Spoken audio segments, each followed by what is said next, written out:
Tuesday, January 14th, 2020, regular governing board meeting.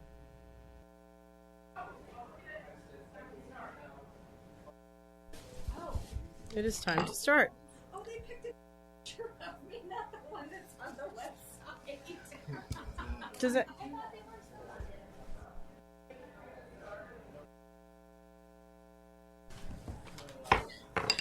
All right. Oh, that's right. I don't have to do that anymore. Okay, practice. It is Tuesday, January 14th, 2020, and we are going to start our special executive session at 6 o'clock. Mrs. O'Brien. Let me be shown that all board members are present. I move to adopt the agenda. I second. All those in favor? Aye. Aye. Oh, I move yeah, to remember, we don't have to do that. I move to call for an executive session pursuant to ARS 38-431.03.A.1. Discussion or consideration of employment, assignment, appointment, promotion, demotion, dismissal, salaries, disciplining or resignation of a public officer, appointee, or employee of any public body. The recommendation of principal for the Bel Air Traditional School. I second. All those in favor? Aye. We are now going to go into executive session.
Oh, I don't have to do that anymore.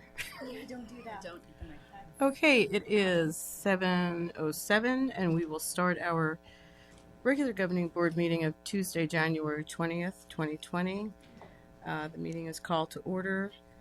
We shall show that all board members are here, and we will stand for the Pledge of Allegiance and then remain standing for a moment of silence. I pledge allegiance to the flag of the United States of America and to the republic for which it stands, one nation, under God, indivisible, with liberty and justice for all.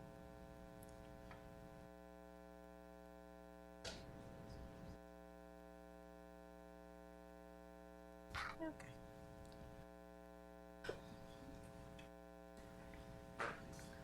All right, thank you, and we don't have to do that anymore. All right. Okay, can we go for adopting our agenda?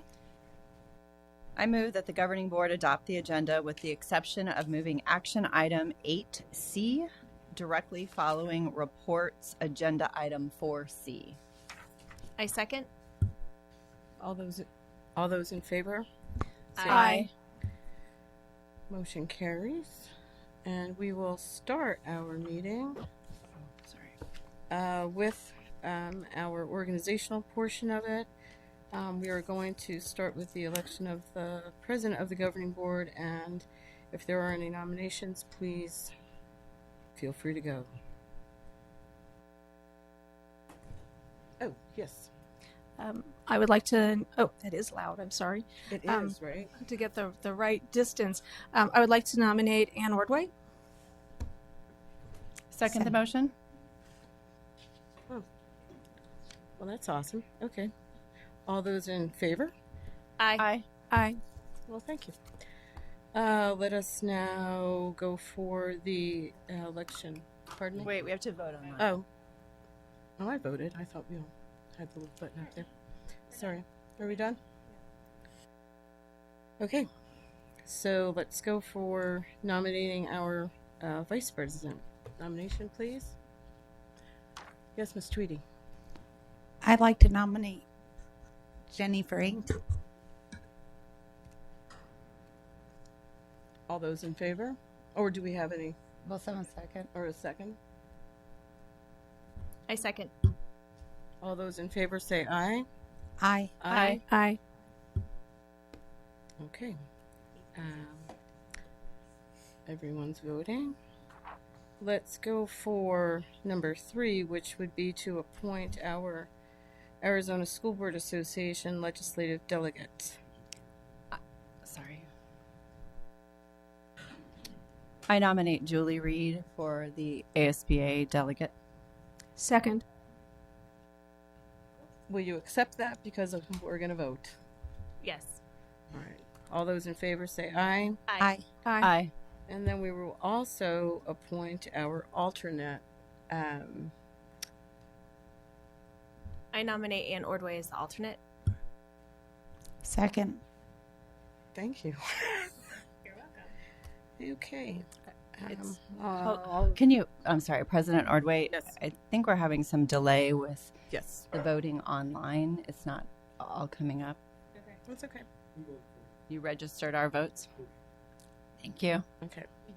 So we have not voted on this Correct. latest So motion. let us vote on this. All those in favor say aye. Aye. Aye. Aye. All right.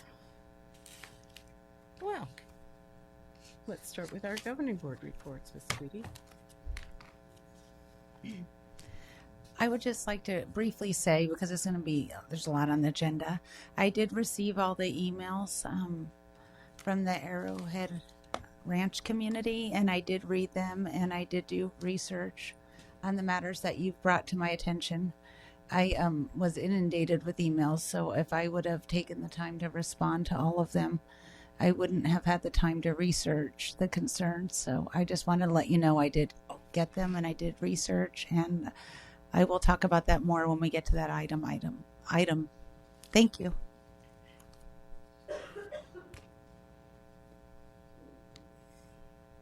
Mrs. O'Brien?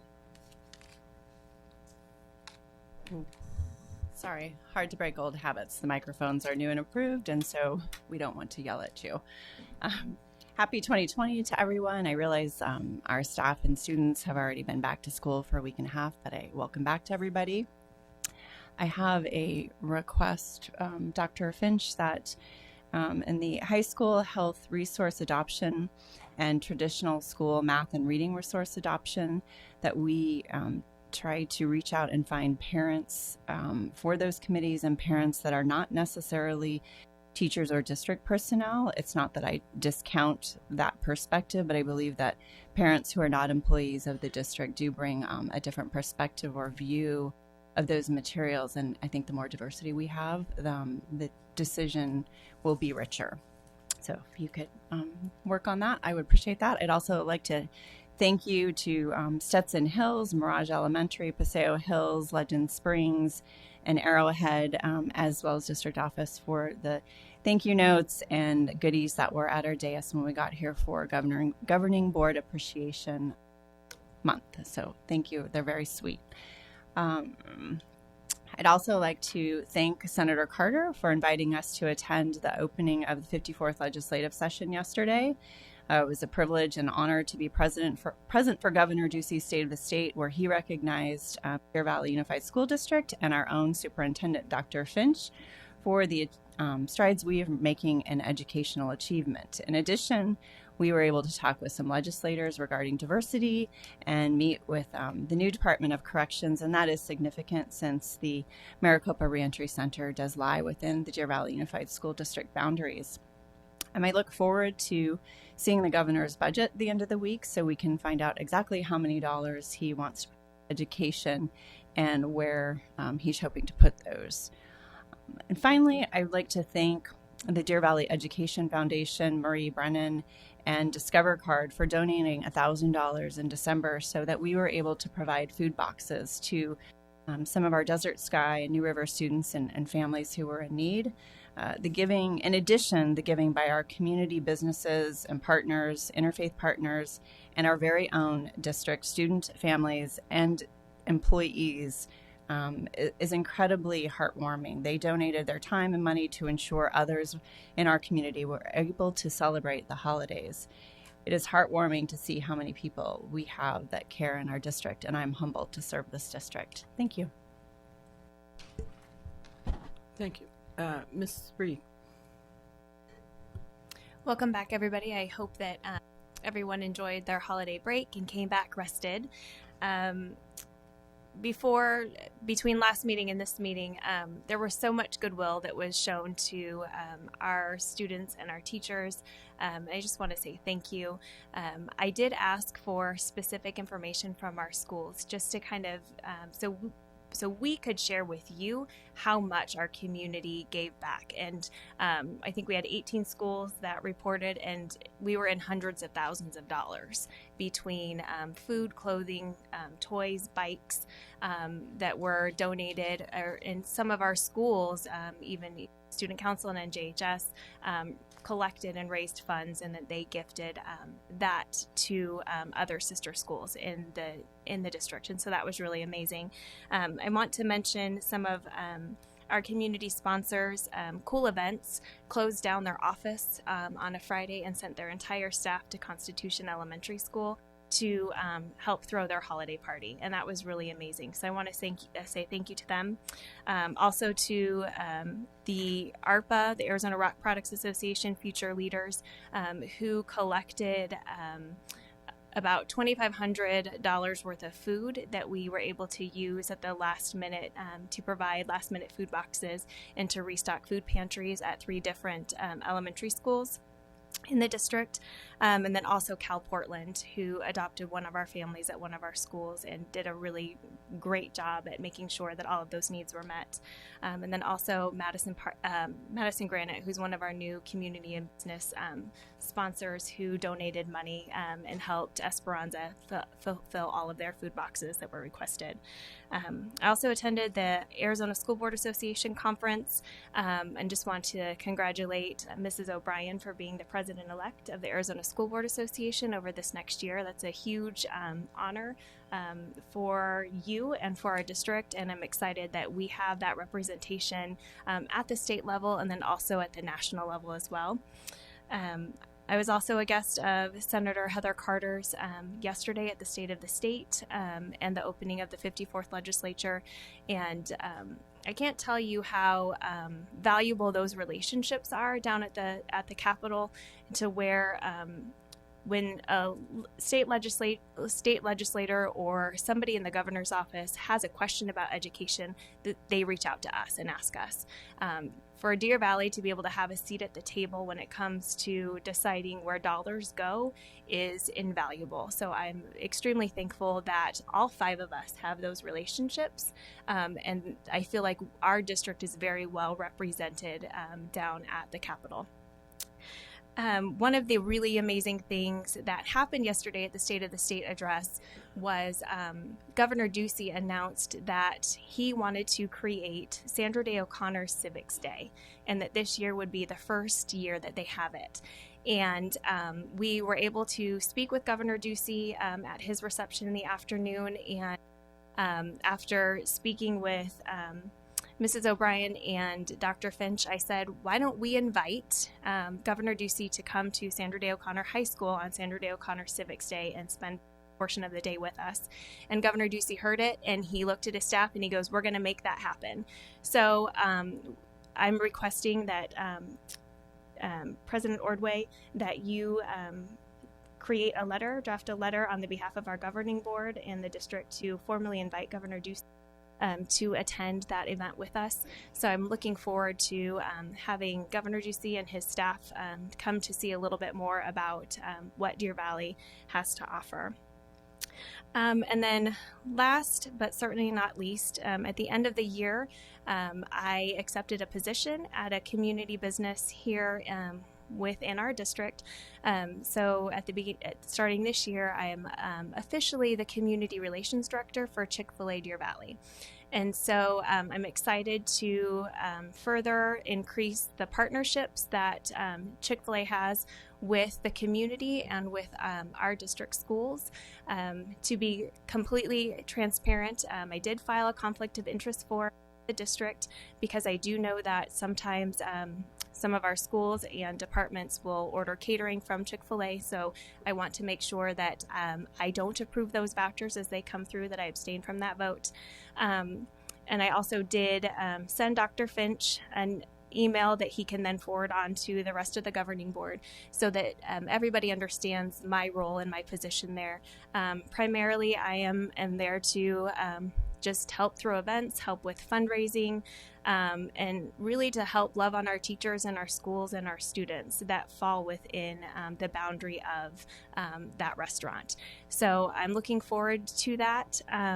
So sometimes principals, I might be on your campus, but I'll be branded in all of my Chick-fil-A shirts and my badge and not my governing board badge and, in my suits. So I'll be wearing two different hats sometimes. So just wanted to be transparent and get that out there. And thank you all for attending. And I look forward to a very successful and progressive meeting this evening. Why, thank you. Ms. Frank. Well, I'd first of all like to, again, I can't quite get the right distance from this microphone. I keep using my loud teacher voice. I'd like to welcome everyone to the board meeting and also welcome all of our staff back from winter break. I hope everyone had a restful and relaxing holiday and a good start to 2020. I would also like to congratulate Mrs. O'Brien on her election to president of the Arizona School Board Association and congratulate Mrs. Reed on her new adventure. Will you be catering the next board meeting? We do good taste test. We do, yeah. So, but congratulations on that as well. Like Ms. Tweedy, I also received numerous emails. I did not respond to all of them because there were so many. I did read through all of them. I also did my best to research the concerns. As with the information I had at hand. I'd also like to thank Glendale City Councilwoman Lauren Tolmachoff. She reached out with some concerns to board members. I responded, and then she actually responded and asked me to call her so that we could have a face-to-face, phone-to-phone conversation. It was a very productive conversation, a very positive conversation. So I would just like to thank Councilwoman Tolmachoff for reaching out, and I hope that we will be able to work with the Glendale City Council for the improvement of our Deer Valley schools. So it was a great conversation, and I would like to thank her for that. So in the interest of time, that will wrap it up for my board report tonight. Thank you. So my board report will say, yes, we had the opening day of session yesterday, and many of us were invited by different people. It was nice to be able to meet the Arizona Teacher of the Year. Am I talking too loud? Okay, thank you. Anyway, welcome back to everyone.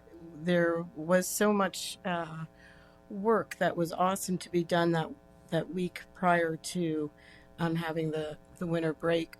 At that point in time, the governing board does have a conference, and within that conference time, we had gotten that last delivery of food, so we ended up delivering that, and it's just always nice to see people that don't know our kids or know us that just they have their boxes and it says, hey, it's for Deer Valley kids, and they're full, and that $2,500 of food translated into about 1,400 pounds of food. So I'm just saying that was all delivered. So not only did kids get to take it home, but the empty shelves in some of the food pantries in our schools were refilled. So that's an awesome thing. So food is not just necessary during the holidays. Just letting you know, we're going to be hoping to kick off a February food drive also that will keep that sweetheart feeling of taking care of our kids going all year long. I appreciate all of the work that we've been doing, answering, not answering, definitely reading the emails and reaching out to our staff to get the information to make what will be the best interest for what we have gleaned information from. Mrs. O'Brien is now our president-elect of our School Board Association, which represents over 140 school districts in the state of Arizona, which is a really good position when you want somebody to be able to articulate what students need at many different levels. So with that, we're going to get our meeting going a little bit further, and thank you guys for your belief in my ability to facilitate meetings as the president. Congratulations to you, Ms. Frank. And I look forward to working with you, and yay for our delegate, and yay for me being that alternate person, my alternate personality. So, Dr. Finch, I don't know what you're going to add to the wonderful things that we said about yesterday, but please go. I do have a couple things. One is, as we've already alluded to, we have new technology in the house. Microphones is just a piece of it, also projections, and our streaming is a piece of it, and it keeps going in and out. So the gremlin has found its way into wherever, as we predicted. It was working fine, but it keeps going in and out. So hopefully it'll settle down for the rest of the meeting. So if we have to jump down from here, we're trying to keep that going so everyone can stay informed. But it's nice to have a new technology, and it'll be better for the viewers on the other end when we can figure it all out. But we're making progress. I also, as I attended the State of the State with Betsy Hargrove from Avondale and Howard Carlson from Wickenburg, these are two superintendents that are involved in Project Momentum. So that's really what the governor was speaking to. And it's neat to see. We're obviously seeing the results as well as those other two school districts. We, as I shared in the State of the State last year, that we are kind of the petri dish for the state.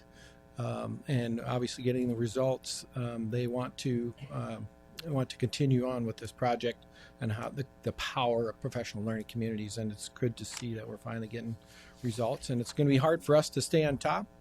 We were ranked number 2 last year by KTAR, the second best school district in all of Arizona, and we scored better this year. So it's harder actually to stay on top of the mountain than it is climbing it. So I think PLCs are going to be our ticket to staying on top. But I want to spend the last minute here for the most important part, and that is it's School Board Appreciation Month. And I just want to thank you for being school board members. I know the pay is just amazing, and you just do it because you love it. But today, as one example, you earn your paycheck, which is 0. So I just want to thank you for all the time and effort and integrity you put into the position, doing your best, what you believe in. It's been a great relationship since I've been here. So I want to just thank you for your time and effort, and keep up the good work. Thanks. Thank you.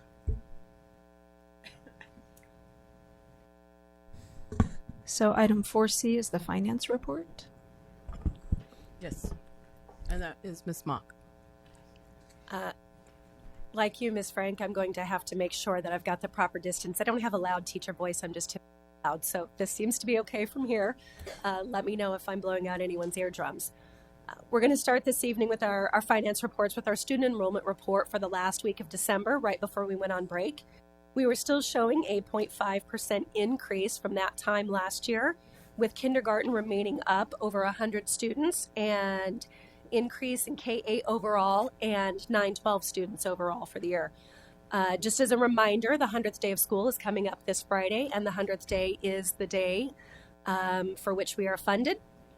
But don't let that mislead you. ADE will continue to calculate that number all the way through July and August. So we hope that we can hold some of these numbers through the 100th day and through the final calculations August. And if we have any questions about the enrollment report, I'll be happy to answer them. I'm sorry, we have no questions. That's quite all right. Well, we'll move rapidly then into the December M&O budget report. I am pleased to say that we are projecting a slight increase in carry forward from, $488,000 approximately in November to $749,000 in December. That is very similar to what we saw last year. We saw a similar increase from November to December, although maybe not quite as much as we're seeing this year or projecting this year. We believe most of that increase is due to unfilled positions, specifically our open and unfilled paraprofessional positions and custodial positions as well. Any questions regarding the M&O budget report? No. Thank you. Thank you. So we moved item 8C next. Okay. So I move the governing board accept the administration's recommendation for the principal of Traditional Academy at Bel Air, Vivian Hunt. I second. Any discussion? I believe Ms. Moffitt would like to share some information with us. We would like to introduce to the governing board, superintendent, of course, already knows her, and the governing board does as well. Vivian Hunt, if she'll stand. There's Vivian.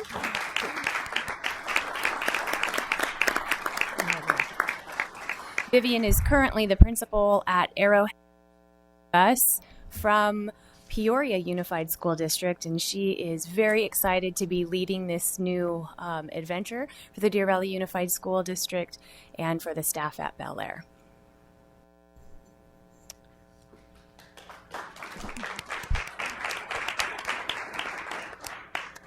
I would have saved the applause until we voted, so we might have to applaud again. All those in favor? Aye. Aye. Aye. Anyone opposed? No, I'm not opposed. I just had a practical question. Is it a problem to approve this before we approve the traditional school? Approve the name? The principal. Boundaries. No, we're going to have a principal there no matter what happens. Okay, aye. Yeah, I Okay. thought that would have. I just. Yeah. Okay. So we voted, yeah? Vote online. Yep. Did everyone hit their vote?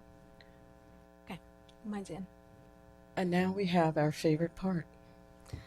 All right. So public comments. There are 3 speakers tonight. Is that correct? That's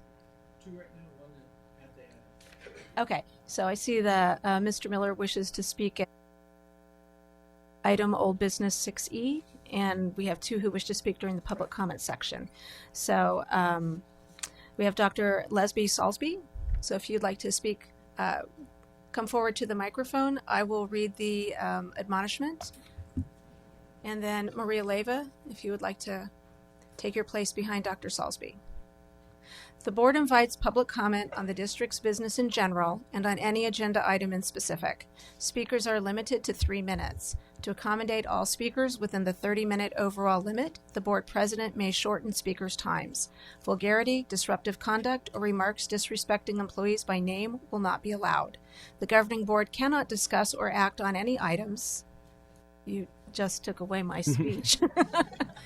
There it is. On any items not listed on the agenda, board members may respond to criticism, ask staff to review a matter, or request a future agenda item. Sorry, it's my first meeting in this role again, and I haven't got this memorized yet.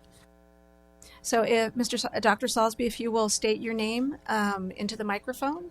Dr. Leslie Salsby. Thank you. Okay. First off, thank you and congratulations, Ms. Hunt. Our kids went to Arrowhead. You're awesome. Congratulations. DVSU board president, members, and superintendent, DVUSD community. My name is Dr. Leslie Salsby, and my son attend Highland Lakes Elementary. Recently, a board game entitled Escape the Plantation was approved and allowed to be developed and played in class. The game is exactly what the name suggests. It is a horrid, mean, and dismissive simulation of the horrors of slavery. My son, the only African-American student in class, voiced his concern and was admonished, reprimanded, and embarrassed in front of the entire class for speaking up against this disgusting and hurtful game.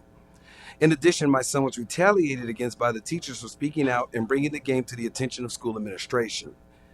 As a result of this negative and damaging treatment, my son has not been in school in over 6 days. He has attended 1 day since December 20th. A meeting was held after my wife and I brought the matter to the attention of the district office. Had we not done that and sought the aid of the West Valley NAACP, the Arizona Anti-Defamation League, and Channel 3, that meeting would not have occurred. No official had made any effort to reach out to our family. The result of the meeting was an insulting offer of a modified schedule for my son. The choice of my family was to accept a modified schedule that would take my son out of his highly gifted classes that he earned his way into, or send my son to school with racists who bullied and intimidated him. What choice is that? When we informed the district we would not subject our son to this punishment and separation from his peers, they responded by doing nothing. Nothing has happened. No one has communicated with us. My son is still not in school.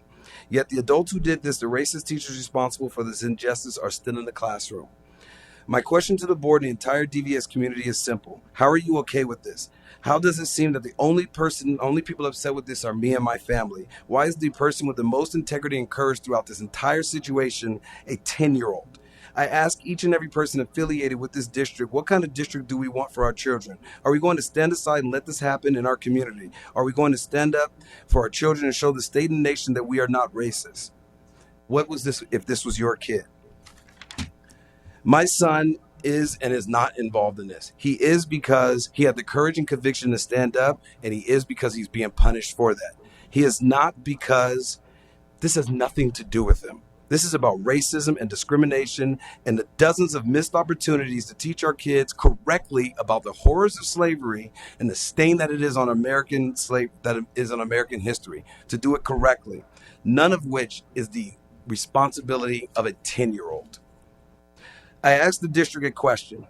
What are you concerned with fixing? The immediate problem to my family, or the problem of racist teachers and culture that may be pervasive in our school and in our district? Is it concern that my son and family were offended, or is it concern that the district or family? Is it concern that my son and I and my family were offended, or is it concern that this was offensive? Thank you for your time. Dr. Finch, could you provide us with an update on the situation? Yes. Okay, thank you.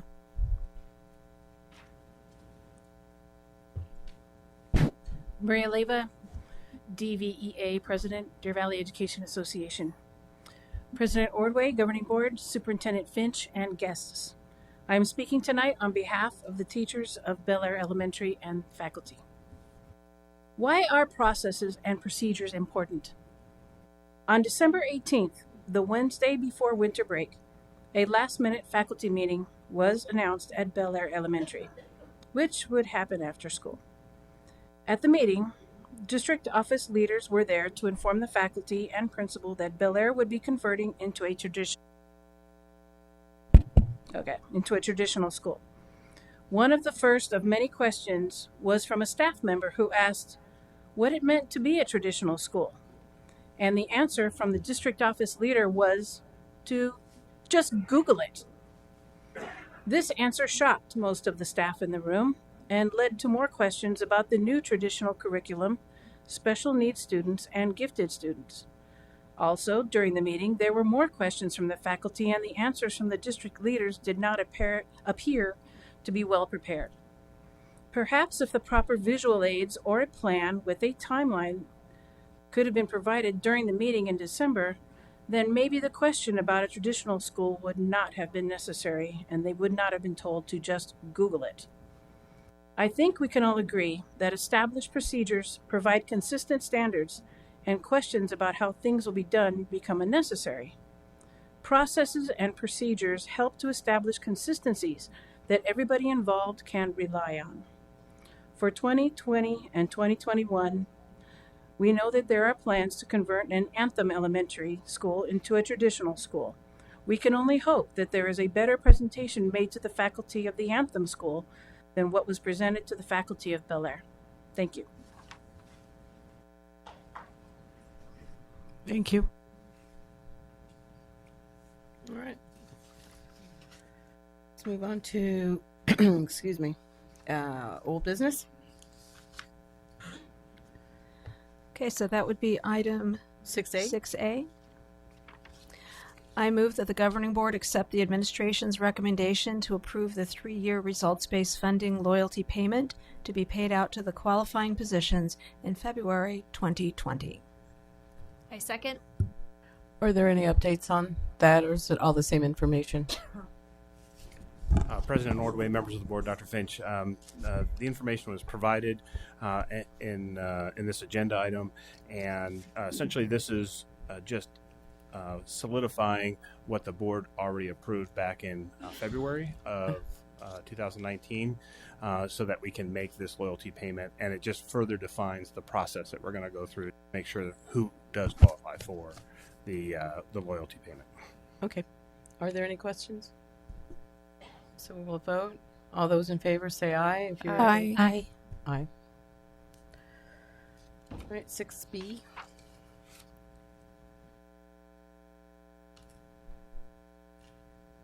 Okay. I move that the governing board accept the recommendation to change the Boulder Creek High School Region Elementary School boundaries per the attached presentation.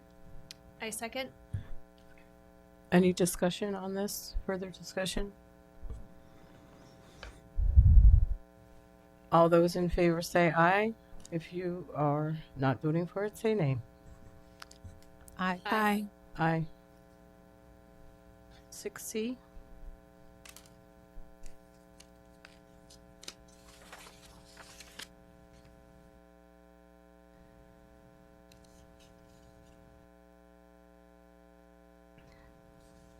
Sorry for the delay. I move that the governing board accept the administration's recommendation to create the new E31 elementary school boundary and change the adjacent elementary school boundaries per the attached presentation. I second. Do we have further discussion on that or clarification? Yes, go ahead. It's not really a discussion. I just wanted to, at this point, explain my vote. I did not vote in favor of this school. Ms. Frank and I did not vote in favor of this school. However, I am going to vote in favor of this because the school got built, and I do support sending students to it since the school was built. But wanted to clarify, I did not vote for this school. Okay. Are we ready to vote? If you're voting yes, aye. If you're voting against, nay, or abstention. All Aye. those in favor? Aye. Aye. Aye. We are on now 6D.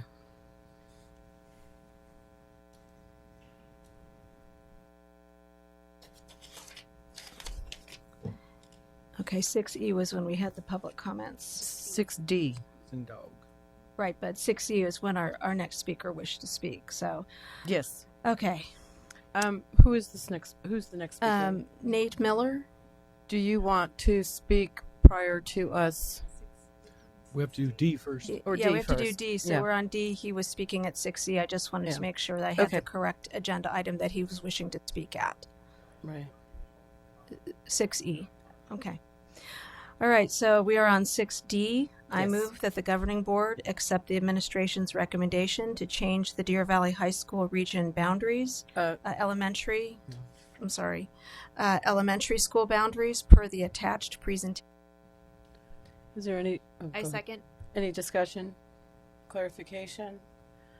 If you're voting yes, aye. If you're voting against, nay. And if you're This is the elementary school boundaries. elementary school boundaries. All those in favor say aye. Aye. Aye. Now we have our public speaker. Okay, so Mr. Nate Miller, if you would please make your way to the microphone, state your name for the record. My name is Nate Miller. The board has the ultimate responsibility as well as the accountability of the initiatives they pass. And if they do not have all the information, they cannot make well-informed decisions. In that regard, I would like to state several facts and pose some questions.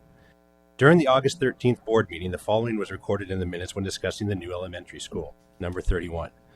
Dr. Finch reported part of the problem is that the actual residential community does not yet exist. Having hindsight as a benefit for those who voted for this new school, do you feel the information and projections presented to you, which led to the board's decision to spend over $16.5 million on a new elementary school, were accurate, or do they now seem somewhat speculative in nature? Based on an interview Mr. Migliorino gave on October 9th, 2013 to the Foothills Focus paper, this money could be used for other purposes. Or to quote Mr. Migliorino when discussing recent changes in the bond laws, and I quote, "It allows bond dollars to be used for purchases that were previously not allowed, most namely technology," end quote. What would $16.5 million in technological improvements have done for the existing schools in the district? What would it have done for Deer Valley High School? On December 9, 2019, there was an email exchange between Mr. Migliorino and Joanne Schwarting, the principal of Desert Mountain School, where she expressed concerns about how the boundary change will decrease enrollment at her school. In his response, Mr. Migliorino discussed a housing development referred to as the McEwen 48, and he said, quote, "Now I cannot say that this project will ever be built, comma, or when it will be built, comma. But the reason why we are making the boundaries this way is to accommodate for this if it does get built." Question: given the statement, are you confident that the proposed boundary changes, which will break apart families and alienate a significant voting bloc, is based on sound statistics and hard numbers and not speculation? If the high school portion of this initiative passes, I believe it will negatively affect hundreds of families. In my experience, when something like this occurs, the vote is not the end, it is only the beginning. I mean, if you guys think that we're just going to switch over to Deer Valley because you changed the boundary, I mean, we're parents. You guys, a lot of you are parents. You know that's not going to happen. This is going to do nothing to increase the attendance at Deer Valley. What will increase it is to develop programs that attract open enrolled students and other students to it. And I believe you guys can do it. But in parting, I'd like to leave you with these questions. Is the board confident they have all the information? Has the board thoroughly reviewed the numbers presented? Not just read the narrative, but actually analyzed the numbers? And if the time ever comes where you have to justify your vote, will the readily available numbers support your rationale or rip it to shreds? Thank you. Thank you. All right, go ahead. You can read it now. I'm sorry? You can read Go ahead and, okay. So I move that the governing board accept the administration's recommendation to change the high school boundaries, including the development of the transitional plan per the attached presentation. I second. Do we have discussion? I have some questions. Who has questions? Do you, Okay. Okay. So I received, I do have some questions. I received several emails from constituents with a concern about statements that Dr. Finch made at the previous meeting regarding that this didn't need to be done. It could be done later. That the only two things, and I'm not quoting you exactly, I didn't memorize the statement, that the only two things that had to be done were the new school boundaries and the original school boundaries. So could you please explain what you meant by those comments? Sure. Yeah, I guess the best analogy would be that in those two scenarios, Bel Air being one and being an open enrollment situation and the building of the new school, as Ms. Tweedy alluded, the best analogy would be that the train had left the station, and so it would be a lot of work to go backwards. We couldn't do it. That's what I meant by we have to. Those are two issues we have to do. In relationship to the changes that we're going to be voting on in a couple minutes, we've been working on this project for, well, it's been at least 5 years, probably longer than that. There's probably stuff before that as well.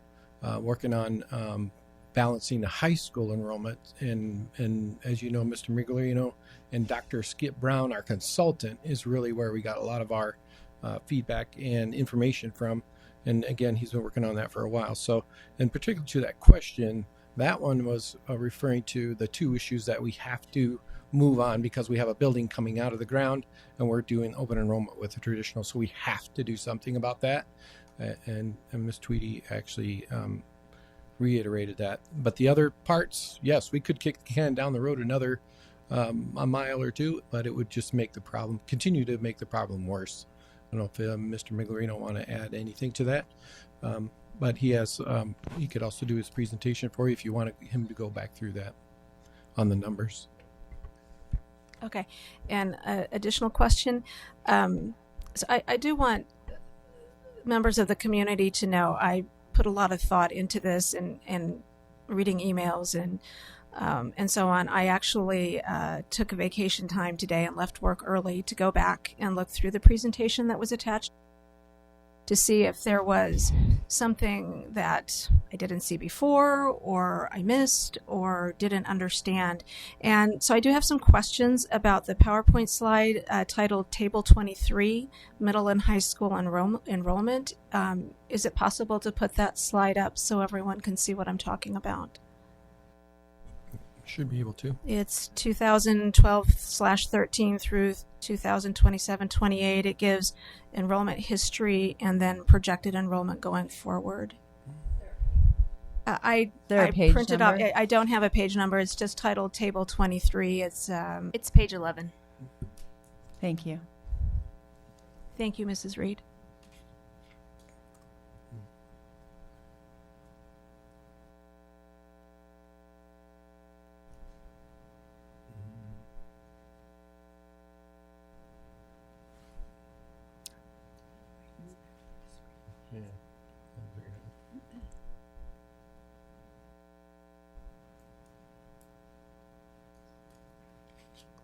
Stand by for technical difficulty. Oh, Can we show it up there so yeah. Can we see it up on the big screen? Okay, There's thank a you. little bit of a delay between. Well, I'm not PowerPoint tech savvy, so Well, it's all brand new for us Yeah. too. Page 11. All right, go ahead with your question and we'll figure it out. So I was looking at the projected numbers and comparing Deer Valley to Mountain Ridge. The justification for the boundary change is to balance the enrollment. And so when I hear that, what I envision is that if we have a school that's overcrowded, we're shifting enrollment to a school that has a lower enrollment to balance those numbers out.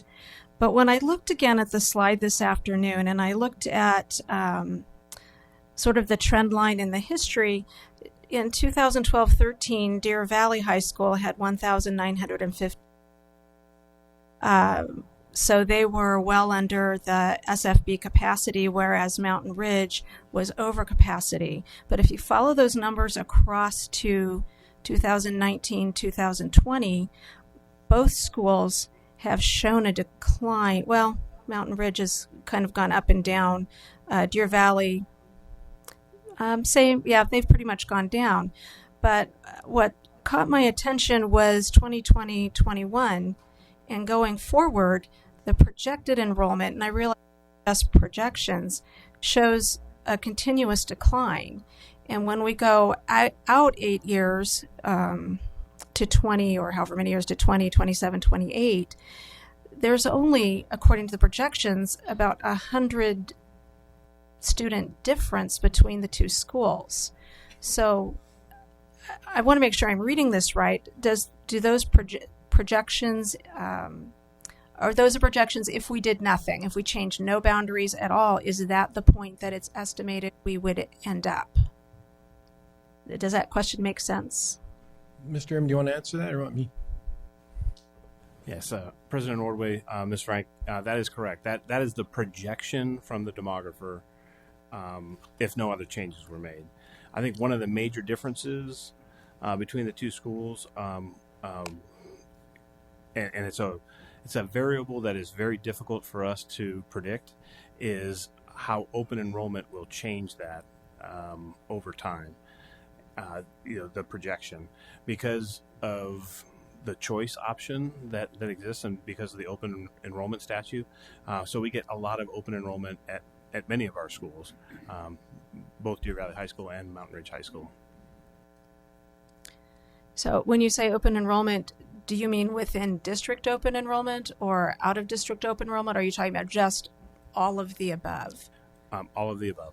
So open enrollment is something we do have control over because we accept those applications. I'm also wondering, obviously, Arrowhead Ranch and those communities south of the 101 are landlocked. I'm not aware that there's any place for them to grow further as far as building more houses and attracting more families that way. Do these projections take into account the growth that is, we have buildings currently going up near West Wing. Do these projections take that into account? These projections do take into the known developments, the ones that we know about. The ones that we know about. Okay. So I'm also wondering, of course, there could be zoning changes. There could be developments that could go up in that northwest area that we don't know about today. But I'm just wondering, for the neighborhoods to the south of the 101 and even sort of the Hillcrest area, as those neighborhoods are aging out, I would assume that fewer students would come from those areas, and that might balance out the increased enrollment coming from the northwest areas. Does that make sense as well?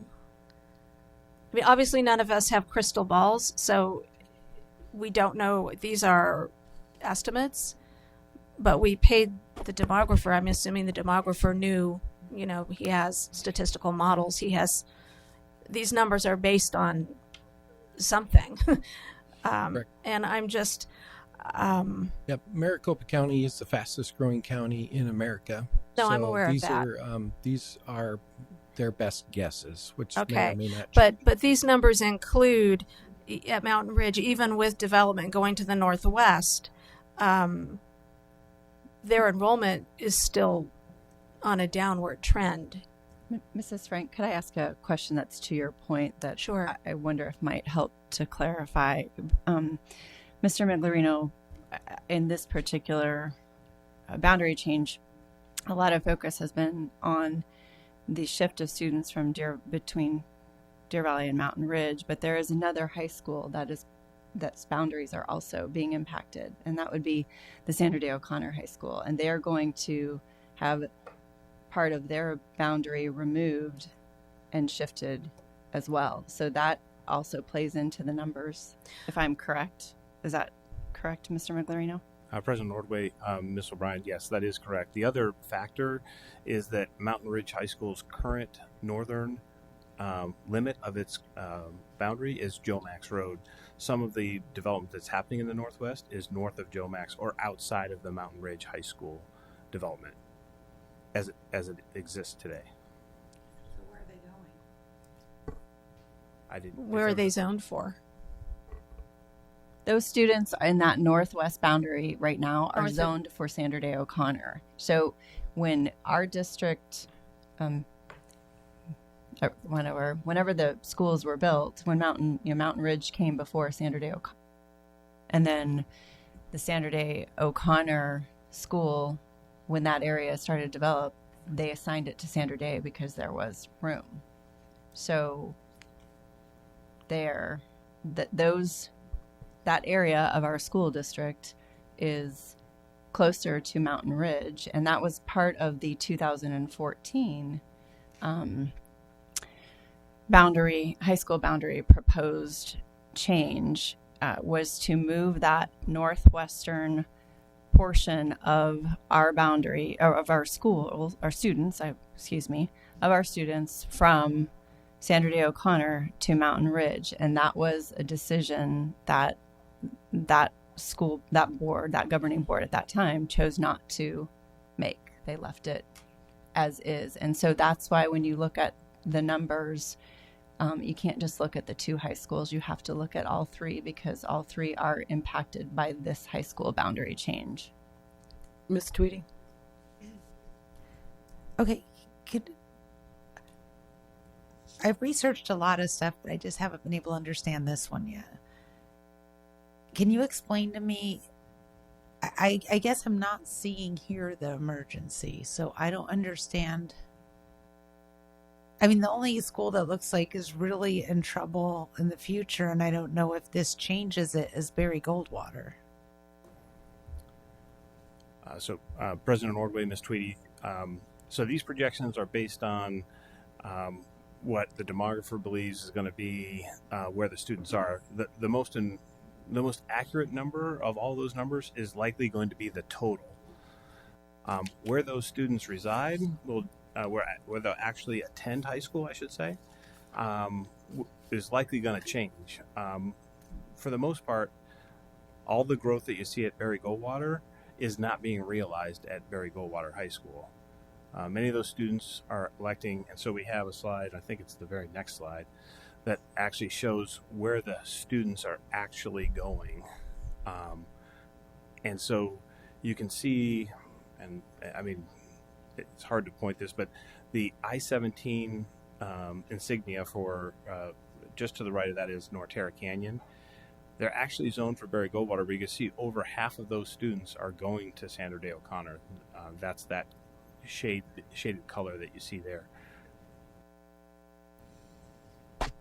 So this projection takes into account how many students we think we're going to have as the students roll up. But again, because of open enrollment and because the statute says as long as there's capacity, we accept the students. We have 235 out-of-district students at Deer Valley High School and 238 out-of-district high school students at Mountain Ridge High School. So we have a lot of, we trade students amongst our schools and amongst our adjacent schools. But shouldn't the first priority be to the families who are in the attendance boundaries? I mean, we do have the ability to say there's no room. If there's no room, there's no room. So, I mean, yes, I understand, the economics of desiring open enrollment, particularly outside of the district.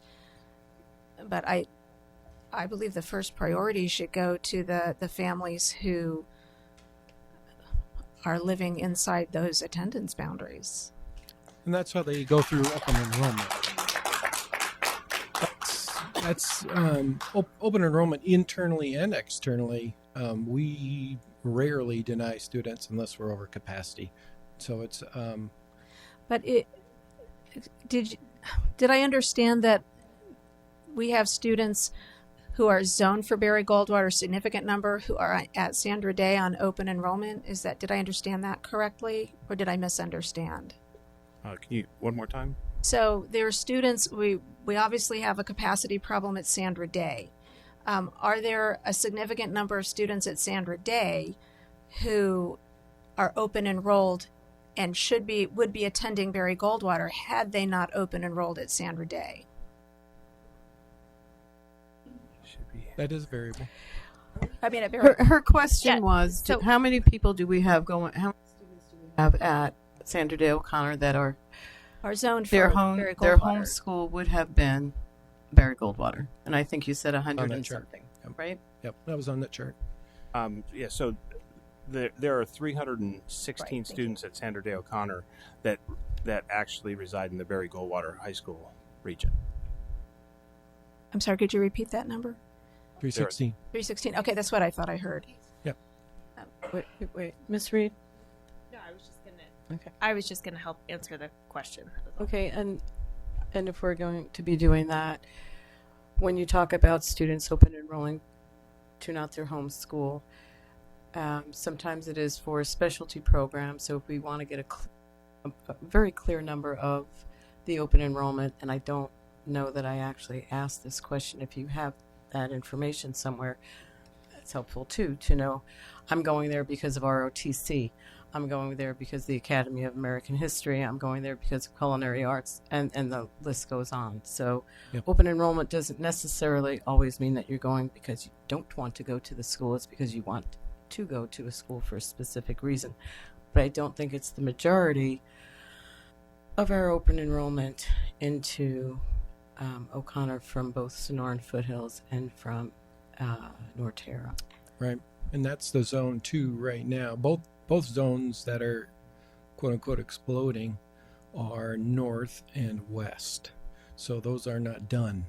So you could argue the Norterra Canyon, Happy Valley, that zone there is going to continue to grow. And actually on the other side by West Wing, which will eventually feed Our other side, it's actually going faster. Mm-hmm. And so we are, by making these decisions, we are helping to balance our high school system into the future. So, can I just make one more point and then? So, if we're looking that far into the future, not that far, 5 years, whatever it is, if we were to make these changes now without seeing at least permits for many of the projected new areas, we may have to do this again. We thought about that too, right? Yes, Or I not? actually think we'll be back here specifically to deal with the Goldwater issue. As that one explodes there, I think we're going to be thinking about a new high school in the future in the next 5 years somewhere, if this continues on this pace. But well, we don't know until they show up. would we not also be then thinking about O'Connor High School and Mountain Ridge to do that again? We think these changes. Remember, this is Dr. Skip Brown's best judgment using his software and his help in his office. That this is his best recommendations for our immediate future. This is what he's recommending as he works with Mr. Miglerino on numbers. And then when we use the word immediate, what does that mean? In the next 5 years, I think it's 5 years. yeah. Okay. I think this would solve our issues into the next 5 years. Again, Maricopa County is the fastest growing in the nation, so many things could happen. And actually, if you look at usually explosions that don't work with the numbers are usually economic. So it's either a collapse of the economy or for example, Burst. North Dakota, it was oil. Fracking came into business. That place took off and quadruples overnight. So it's usually those kind of variables which you cannot account for. So will November 2020 be a variable? It could be. Could the economy be a variable? Yes. But this is our best projection from Dr. Skip Brown. So with this recommendation that will just say have a 5-year life expectancy, what issues are we solving? What issues are we hoping to solve by this? We are trying to balance the high school enrollment that we're going after. Short version. Yes, Ms. Tweedy. Okay, I just want to go through a few things because I did research this and the right decision. And I will say in full disclosure, and I guess this is the part I'm just not understanding.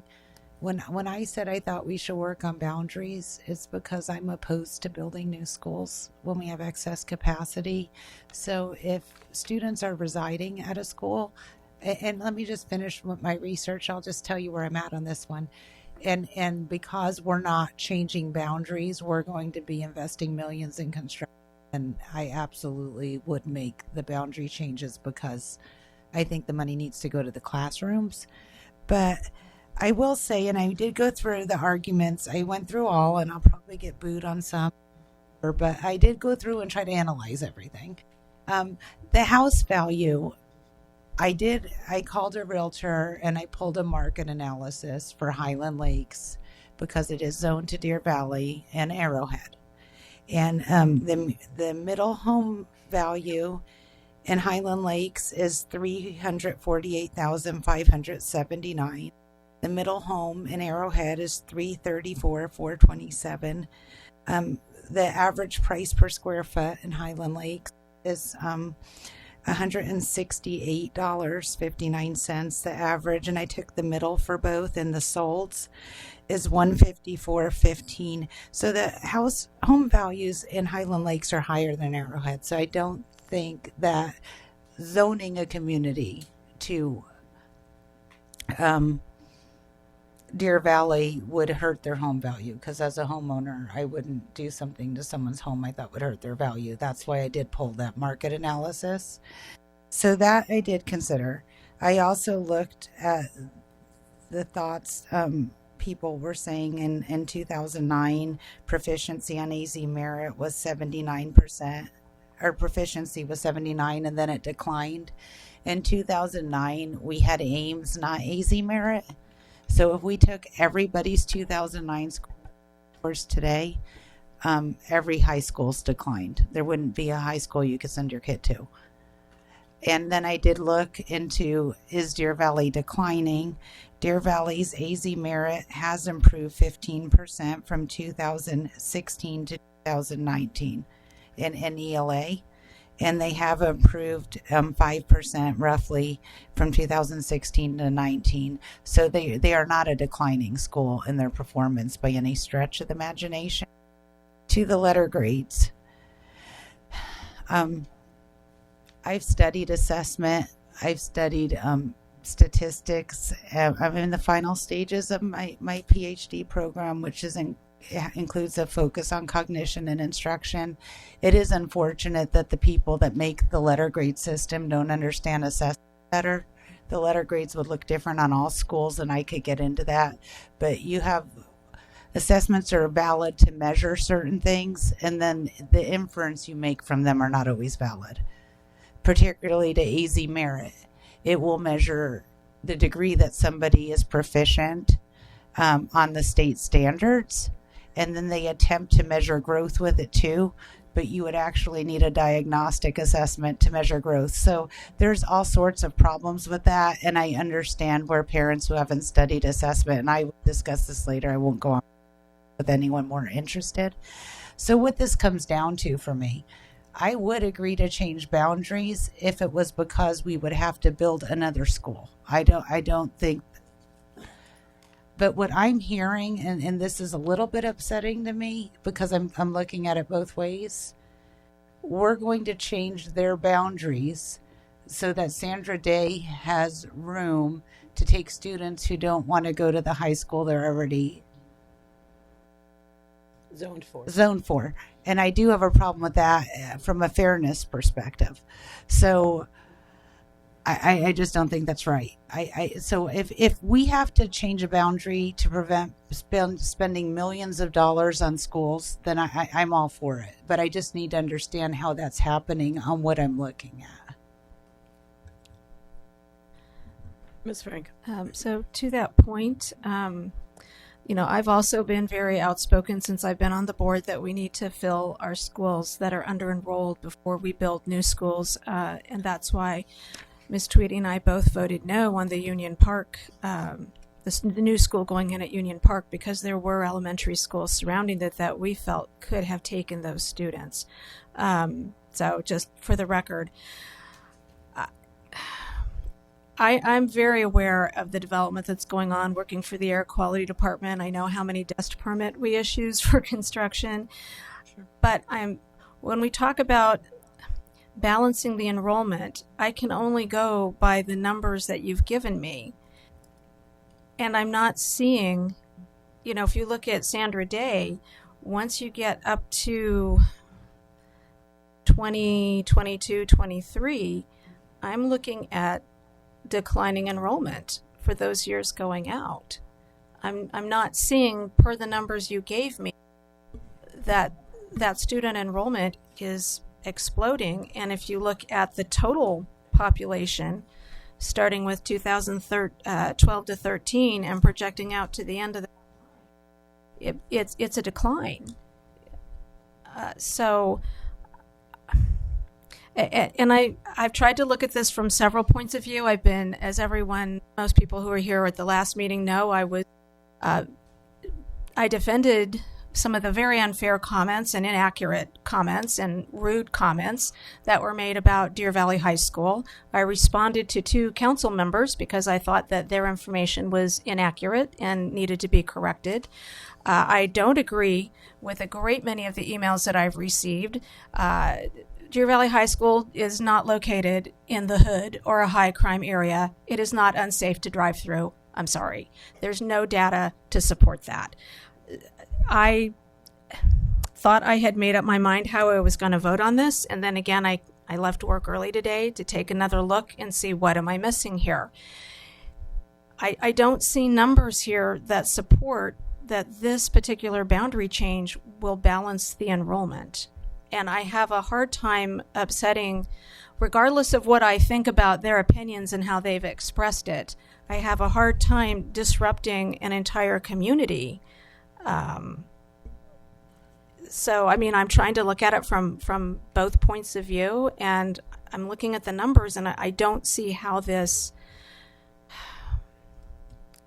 I think there may be more of a risk and a negative here in the long run than a benefit. Mrs. Breed. I have quite a lot of thoughts and comments to make this evening.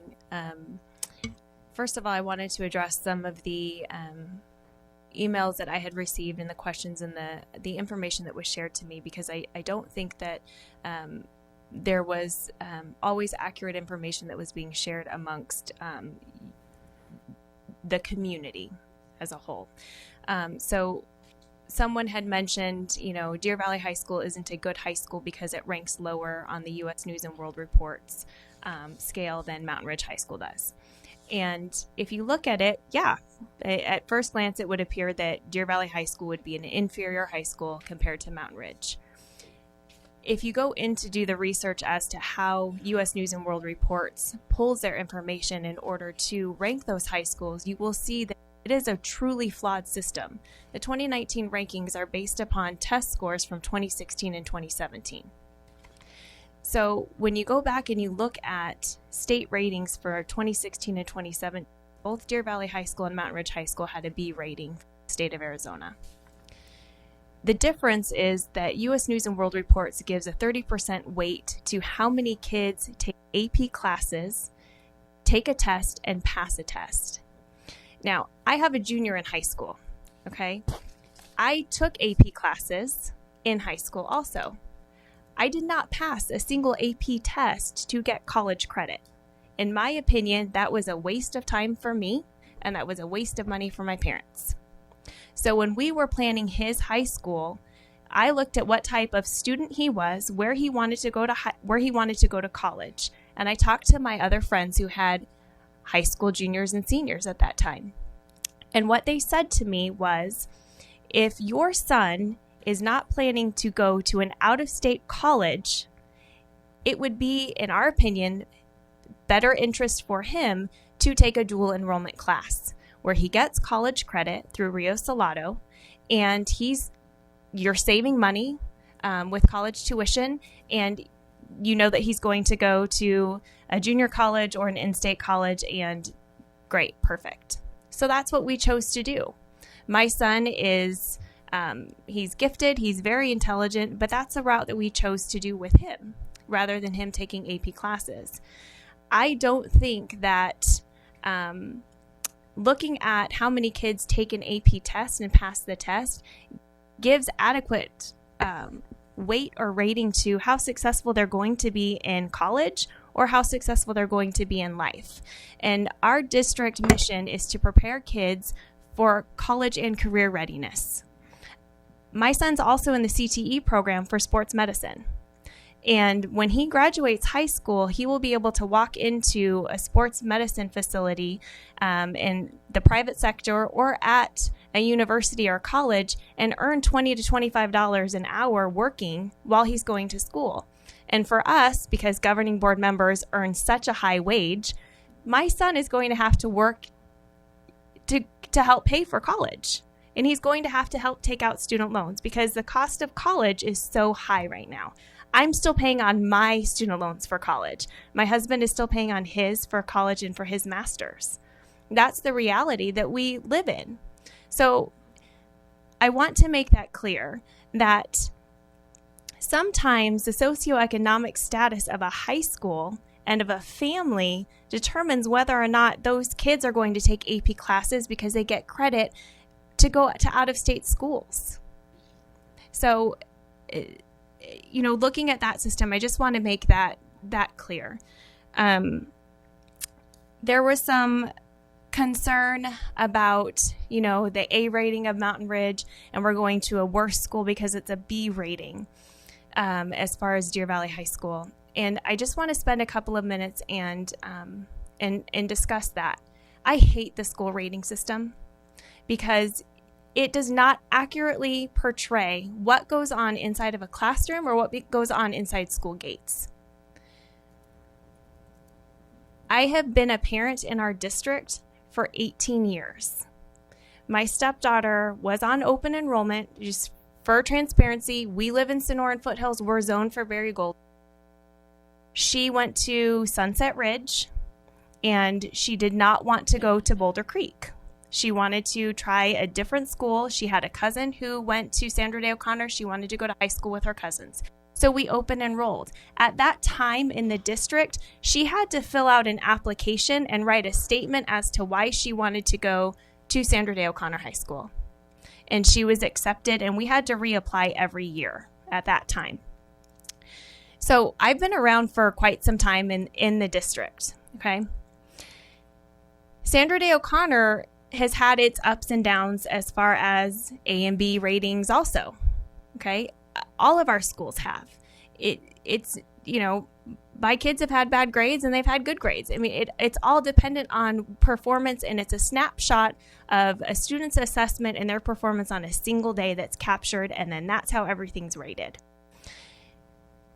I sent Dr. Finch an email yesterday because I'm frustrated, and I don't mean, because I was in this boat too. As a parent, we are so busy. I have 4 kids that range from 6 to almost 17. I am busy. I am running from piano classes and music and theater and sports, and I know that the majority of you guys are too, and homework and working and trying to cook dinner and trying to balance it all and keep your head above water, right? I don't expect you to know what goes on at all of the other schools and to know how great and amazing the other schools are. We have a huge district. We have so many different programs. We have so many different SES categories. We have Title I schools. We have rural schools. We have an IB schools. And we have so many different programs within each of those schools. As a governing board member, it is hard to keep up with how amazing the programs are at each of our schools. And it's easy to get stuck in a silo, right? I know everything that goes on at Sonoran Foothills because I'm there every single day dropping my kids off. I'm up. I don't know half of, before I got on the governing board, I couldn't tell you anything about Terramar or West Wing or Desert Sage. So if I had to be rezoned to one of those schools, that would be really scary for me because I wouldn't know whether or not that school was good or not, whether or not those teachers were good, whether or not that principal was good, because I only know my school. So I don't begrudge you that. I'm in the same stage of life as the majority of you are, and it is crazy and it is busy and it is overwhelming. That being said, it's our responsibility as governing board members and as the district to tout how amazing our schools and our programs are. And I think that we have drastically improved over the last 2 years with doing that, but I think that we can always be better. And tonight, if you were here before our 7 o'clock meeting started, we celebrated our A schools, and it's amazing. And every single one of those principals, I said, I'm so proud of you. What you achieved was huge. I know the hard work and the dedication that the principals and the teachers put into trying to get those. I don't agree with the rating scale, but I know how hard it is to get that A. But what I want to celebrate is the schools that doubled their test scores, that improved by 20%, that barely missed the A rating. I had teachers that are friends of mine in the district that were in tears because they got kind of the preliminary of what their letter grades were going to be. And one teacher said, if one of my kids, only one more of my students would have excelled, we would have made it. And I feel like that weighs on my shoulders. And I think that is so frustrating for teachers, and it's frustrating for parents, and it's frustrating for governing boards because it gives an inaccurate portrait of what's going on. So, that being said, I have also been in your shoes. So this whole running for school board, community advocacy thing started the same place that you are 4 years ago. I have been in your shoes. I have disagreed with things that elected officials were doing. I didn't like what was going on in my neighborhood. So I took a stand and I made my voice heard and I rallied some friends. And lo and behold, we had 8,000 people strong that made some really amazing changes happen down at the state legislature. And we've replicated that and we've done it again and again and again. So I understand where you are. I wholeheartedly. I agree with so many of your points. I agree with so many of the district's points. And this has been a decision that's weighed heavily on my heart, that's caused me so many sleepless nights. I have tried to put on every single lens I could possibly imagine in this situation. That being said, one of the things that was mentioned was that some members in the community felt like we made a poor decision in approving Elementary School 31. That the community was not built yet, that we were building a school for houses that didn't exist, and that is, in my opinion, incorrect.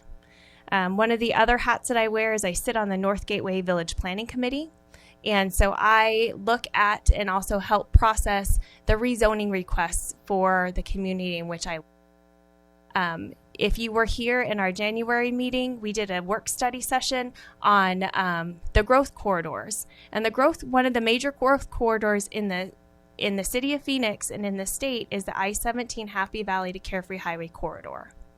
So this past year, I approved a plan that would add 402 homes right next to Sonoran Foothills Elementary School, or Sonoran Foothills School. And those homes are in the process of being built. Right next to it, stone throws away. So with that, coupled with the Union Park School and coupled with a development that's going south of Happy Valley Road at 23rd Avenue, there's a lot of building that's going on, plus the McEwen 480 project. And speak to the McEwen 480 project. It's a contentious project. It's a very contentious project. And the holdup right now on that project is streets and transportation. If the city of Phoenix can work with the state land department and everybody could come together to figure out how to build a $40 million road, then that project most likely will get approved. Because the government is not in the process or in the business of telling somebody how they can or cannot use their private land. So that's what the holdup is on that. It's a big growth corridor. The West Wing area with Laura Vita is another huge growth corridor. And I know that these kids are going to need to go to school someplace. So if you look at the projected numbers of what Sonoran Foothills School, Norterra Canyon School, Esperanza, and the new Union Park School that's unnamed Elementary School 31, or elementary, yes, you will see that within 2 years, all of those schools are almost at capacity again. And that's how it is. So I wanted to address that. I don't believe that a decision that divides a community is a positive decision. I don't. I don't believe that disenfranchising a community of students, parents, and voters does anything positive to anything that we are trying to do to make the district better. I know that we need to balance high school numbers. My son is supposed to go to Barry Goldwater. He is one of those 316 kids that is on open enrollment to Sandra Day O'Connor because of the sports medicine program. Barry Goldwater is not a bad school. Barry Goldwater is an amazing school filled with very talented and bright, amazing students, great teachers with great administration. Unfortunately, Barry Goldwater is fighting against what Barry Goldwater was like and the reputation it was. I was in high school 20 years ago. That now my friends who have high schoolers don't want to send their students to a high school that was bad when they were in high school. Well, that was perceived. That was perceived as bad while they were in high school. So I think that we have a reputation management issue with some of our schools, that as a district, we need to start to address more. I know that we have been over the last several years as far as adding specialty programs, as far as Project Momentum and PLCs. And I think that those test scores and the overall improvement of those schools will increase. The arts programs are increasing. The sports programs are amazing. Deer Valley High School produces some of the top athletes in the state. So I know that we need to balance high schools. I also know that if I redraw lines or vote to redraw boundary lines between Deer Valley and Sandra Day O'Connor and Mountain Ridge, just because I redraw those lines doesn't mean your kids are going to go there. My kid's on open enrollment. I can't force you to go to a school that you don't want to go to or that doesn't have the program that your student wants to attend. So here's my suggestion, is that I got a lot of emails saying, don't you dare do this. If you vote this way, I'm going to actively vote to not reelect you. I'm not planning to run again. So I don't care whether or not I get reelected. Some of the emails were ugly. Some of them were very respectful. And I thank you so much for the respectful emails and the conversations that we were able to have with that tone. Here's what I'm suggesting, is that not only this, with writing an email and attending a meeting, but put your money where your mouth is. Do what I did. Come up with solutions to work with the district in order to provide other things. I know, Mr. Miller, you have done those. You've provided suggestions. I've asked you for some input. You've provided that. When I have asked other people who have emailed me for suggestions, they haven't even bothered to respond back. They don't want to get into the dirty details and the nitty-gritty of trying to find a solution. They just want to complain that they don't like the solution that was given. The district and the cabinet administration has spent thousands and thousands of dollars over the last year conducting this study. Our district, I don't even know how many thousands of dollars we've spent over the last decade of looking at boundaries, and then how many thousands of dollars we've spent in man hours. Everything I do for community advocacy is 100% free. It's my time, and I do it because I love it and I want to make the community better. So I'm willing to sit down and to hash out things and to try to find a different solution that helps balance out and helps improve the perception of some of the different high schools, the suggestions on what would make a high school attractive to other parents. I will totally do it. However, if I don't have parents from these regions who are opposing these boundaries that step up to do it, if my hand is not taken and we don't have these meaningful conversations, then I will call for another vote to approve these boundaries as it is.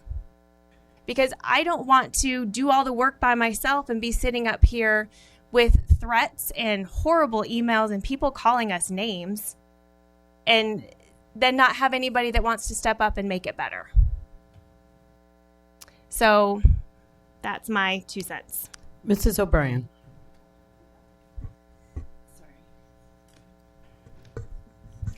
Thank you, President Ordway. Go ahead. Oh, sorry. I just wanted to thank all the my fellow board members for their thoughtful comments and analysis, and for sharing the information that they found through this process.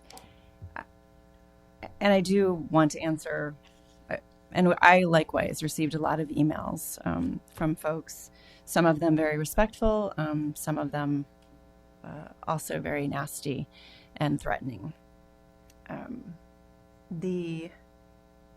To answer some questions that were asked tonight, do we have all the info? I do think that we have all the information that can possibly be provided without a crystal ball. Nobody has a crystal ball. Did we analyze it? I can't speak to my fellow governing board members. I think most of them have told you yes this evening. I take this job very seriously. And yes, I've been thinking about this since 2014 when the district looked at it then and proposed it. And I was in favor of it in 2014 because of how the numbers are. I think that, and unfortunately, however you feel about open enrollment, Arizona is an open enrollment state, and it changed the game for public schools that we now have to deal with. So no longer, and I was born and raised in North Phoenix. I went to Deer Valley schools when I was a child a long time ago, and I went to 3 of them because Deer Valley was in the north part of the city and it's where we were growing. And I went to double sessions and I went to a new school. I went to a school that had been there for a while. So this is the growing part we've been doing in Arizona for a lot of years. But open enrollment is a game changer. And we do have a responsibility to all of the students, not just in our district, but in the state because of Arizona open enrollment, in my opinion. And I think that when we have students in our high schools who are choosing other high schools because of program options, and there are program options at all of the schools. I was recently at a meeting, not just in our high schools, but we have them at the elementary schools as well. And somebody asked Dr. Finch, why don't we have the same thing at every school? And it's because it's not possible to offer all the alternatives, all the options at every school so that we can make every student and family happy have what they want at every school. And that is because we don't have a never-ending amount of money. We have a limited resource of dollars that we, as the elected officials, must be responsible for. And to that question about, did we know the school that is being built, new number 31, it is not north of Anthem, as was mentioned several times in emails. It is just to, it's on north of Happy Valley between 19th Avenue and Norterra Park. And yes, there's a neighborhood coming. And yes, in my opinion, it was the right decision to build it because if we didn't put a school there, there would be a charter school there. And that is the other changing factor in Deer Valley. So because it is our duty to all of our students in the district, it is time, in my opinion, for this governing board to vote yes on these boundary changes and take care of all of our students.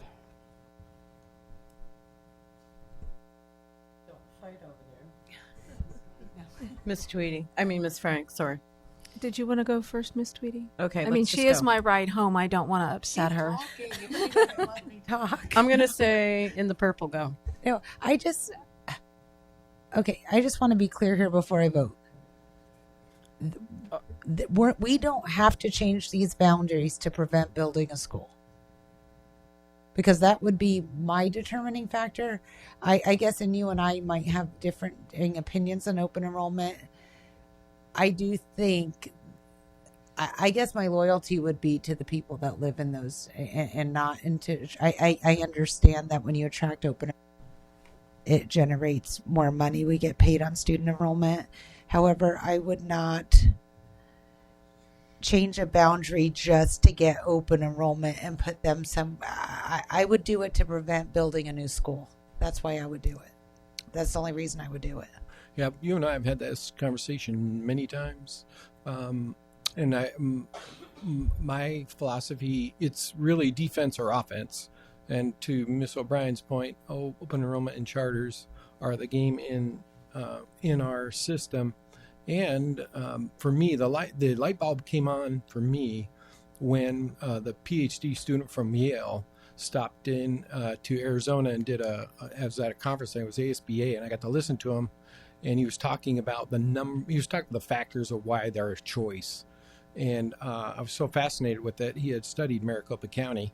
I went up to the speaker after, talked to him, got our numbers in his study, and he just finished his PhD a little while ago. But the number one thing he told me that made sense to me, that I've not forgotten, the number one reason why people choose, number one why people choose the school they go to is convenience. I never thought of it that way. Yes, program is important, but convenience is important. It trumps programs. It trumps what the school offers. We are one of the most heavily chartered schools in all districts in all of Arizona. And we are arguably the best school district in all of Arizona. So those two don't go together. And so the fact that, in my opinion, that we need to play the game. I'm convinced that we can lower the charter numbers in our district with quality programming. We're well on that path. I'm also convinced that we need to be aggressive and offensive with our buildings and our programs to attract. Right now we get over 1,000 students from our Peoria neighbors, and I think that's going to continue to grow. And all of our neighbors, we get a lot of students from. So that's just the game. And so in one of the things about this boundary issue is balancing to provide more opportunities for more open enrollment as well. Because again, that's what pays the bills and pays our teachers. Can I ask? Yes, Ms. O'Brien. I'm sorry. Let Ms. Fink go first. Okay. So I just wanted to follow up with I have a couple of things. Ms. Reed's comments on the letter grades. How far away from an A was Deer Valley High School the last go round? I think 4.8 points. 0.8. So yep. And that represents how many students' test scores? I don't know off the top of my head, but okay, pretty close. The year before, Boulder Creek and Mountain Ridge, or Boulder Creek and O'Connor missed it by 1 point. So every year, I think someone mentioned that we continuously improve. I believe that all of my schools in the whole entire district will be A's in a 5-year cycle. Right. So to the point about the concerns about the letter grade, for 9 years at Copper Creek up in Hillcrest neighborhood, high socioeconomic area, we were an A school. 1 year we went down to a B, and it was really based on one grade level that had 2 teachers out on serious medical issues. Everyone was shocked. The next year we went back up to an A. We didn't really do anything different in terms of, the staff didn't change, leadership didn't change, the quality of the teaching didn't change. So those letter grades are variable. I know that's only one concern that I've heard. I've also heard I don't want my kids commingling with those kids. I've heard the high crime, all of those different things. And I think what it comes down to me is, again, the numbers you've provided.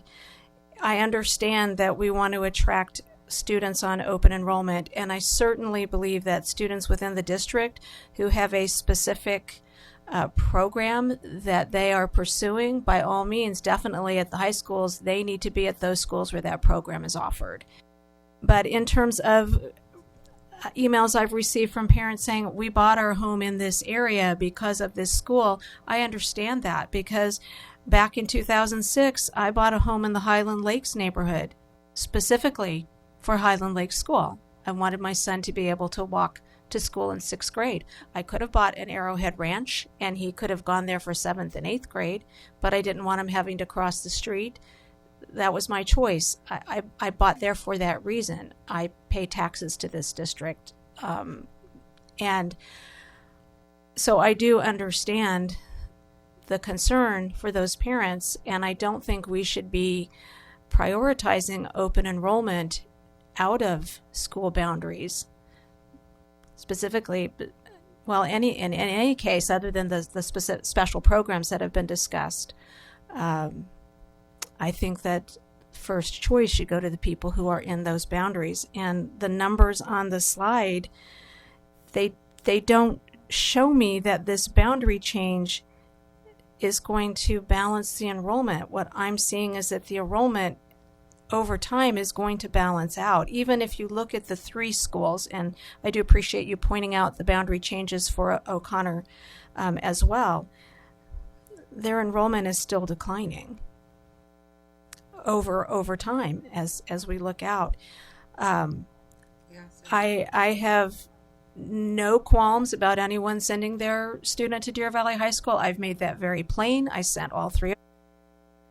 They had an excellent experience. They had the same excellent educational opportunities as were offered at any other high school. So I'm not basing my vote on the misinformation and misperceptions and negative perceptions that some people may have of that high school. I want to make that very, very plain.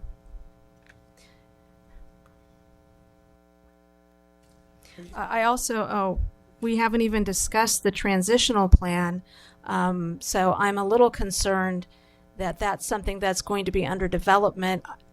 Before I would feel comfortable voting on this, I would need to know exactly what that transition is that I voted to approve. Hold on 1 second. Transitional plan translation, please.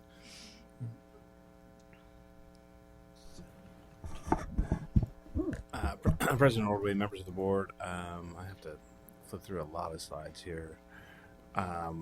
We have provided in the information that this is a conceptual transitional plan that would allow for siblings of current students at the high school that are currently attending the high school, including with the addition of any 8th grade students that would be attending that school next year, because that was part of our plan, is allow the 8th graders, since they've already been through the future freshman night process.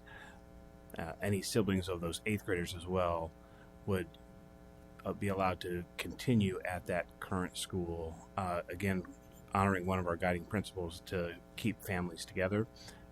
We developed this as part of the communication and comments from the last board meeting, and we just have kind of outlined what that would look like. We just need to work on some of the details of this to make sure that we have all the bases covered. I think an important component of this is that the transportation would only be provided as was originally presented through the end of the 2021-2022 school year.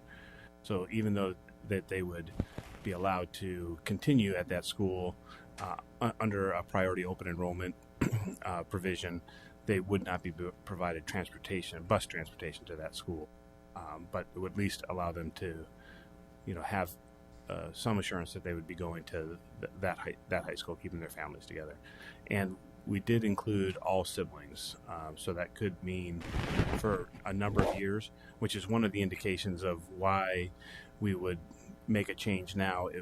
For it to be fully realized, that you could have an 8th grader and a kindergarten student in a family with siblings, that would eventually take 8 years for that to cycle through completely.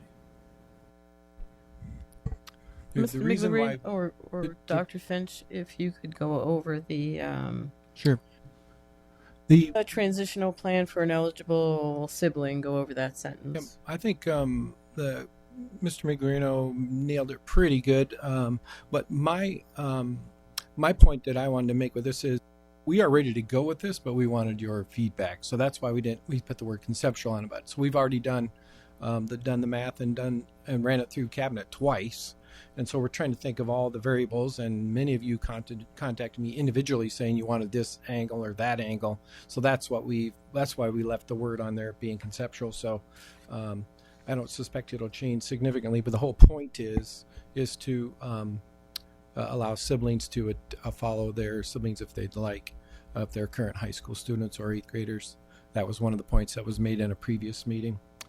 And so, again, back to my original point, which I think is the most important point. If you could just Yep. go back to the transitional plan for an Sure. eligible sibling. Sure. Go over that.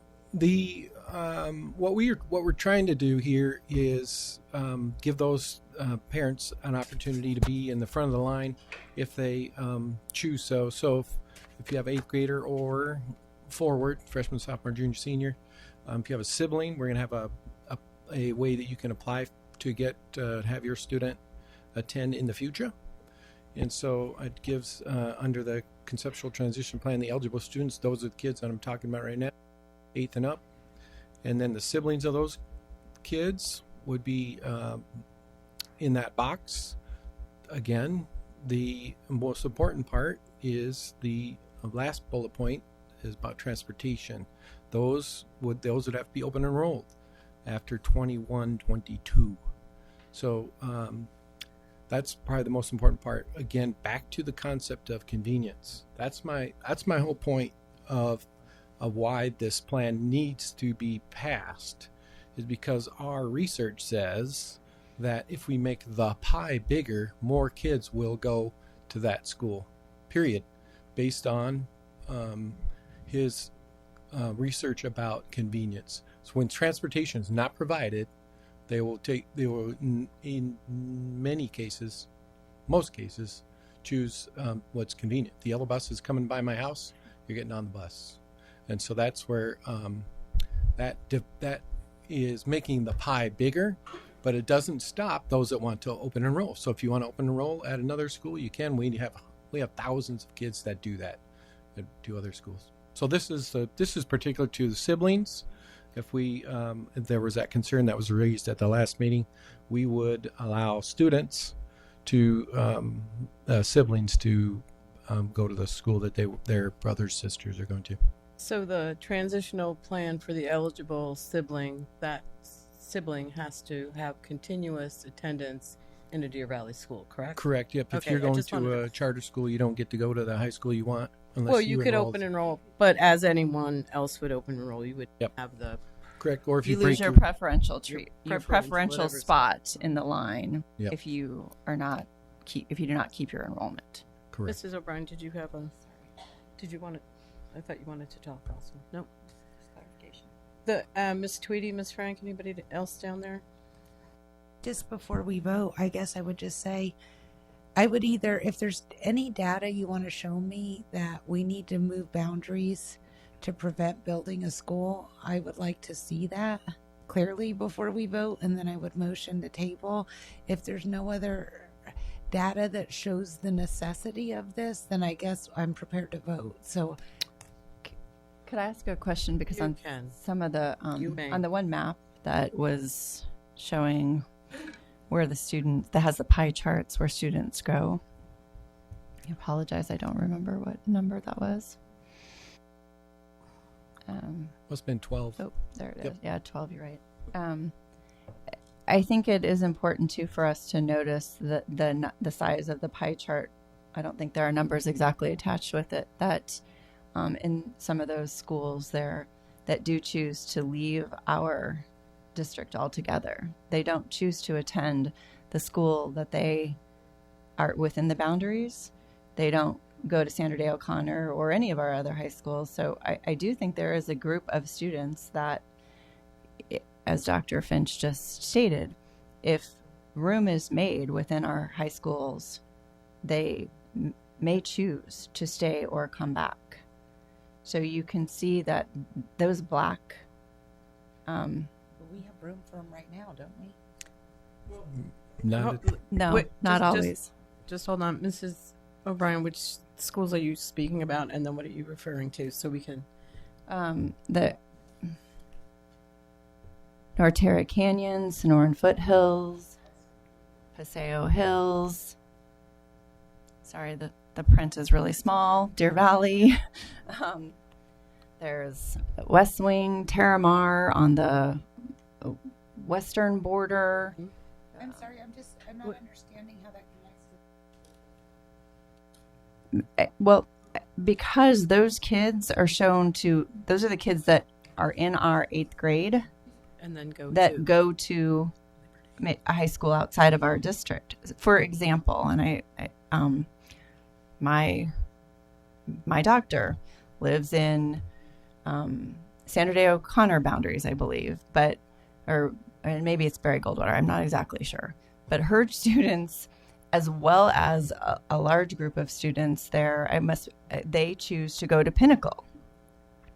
So they're leaving our district instead of staying within our own community. So there are students who are leaving too, and so making room in some of our schools and adjusting numbers does help, or may help with those black numbers. I don't have a crystal ball. I'm just saying, but it is something that I will tell you I took into my account. Ms. Tweedy. So I guess my question is, do we have any high schools that are currently not accepting open enrollment at this second? Because I know people open enrolled all. Yep, I bent the rules last year and told them they could take as many as they want, and so we've been trying to, in particular, 2 schools, we are past the overflow mark, and it does cause problems in the system when you go past the fill mark. So, OC and Ridge. So, I'm sorry, I'm just going to repeat that. Sandra Day O'Connor and Mountain Ridge. Yeah, those schools, and you could argue Boulder Creek is beyond capacity as well. Anytime you get past, now remember, whatever the chart says, SFB says, it does not necessarily mean that's the fill mark for schools. So, but we are full at those 3 schools and overflowing. So do we have any data on why these families are not in our schools that Ms. O'Brien Oh, it's spoke of? charters, it's convenience. No, do we know why they're not in our schools? I mean, we can guess, but we don't have any data, do we? Sometimes they do fill out upon their exit why they've left. So we do have some of that data. But if they never go in, we don't have that. Right. But Ms. Reed. So I mean, Same as we kids can coming in, make too. some educated guesses, but I prefer to make a decision on the data. Ms. Reed. I have anecdotal information that, when my son, he was the first graduating class of Sonoran Foothills, and when we were looking at where students were going, there was a large percentage of students that left to go to Pinnacle High School because they didn't want to go to Barry Goldwater. And for whatever reasons, if Pinnacle had different programs that fit their family better, different sports programs, for whatever reason, they did not want to go to their home school.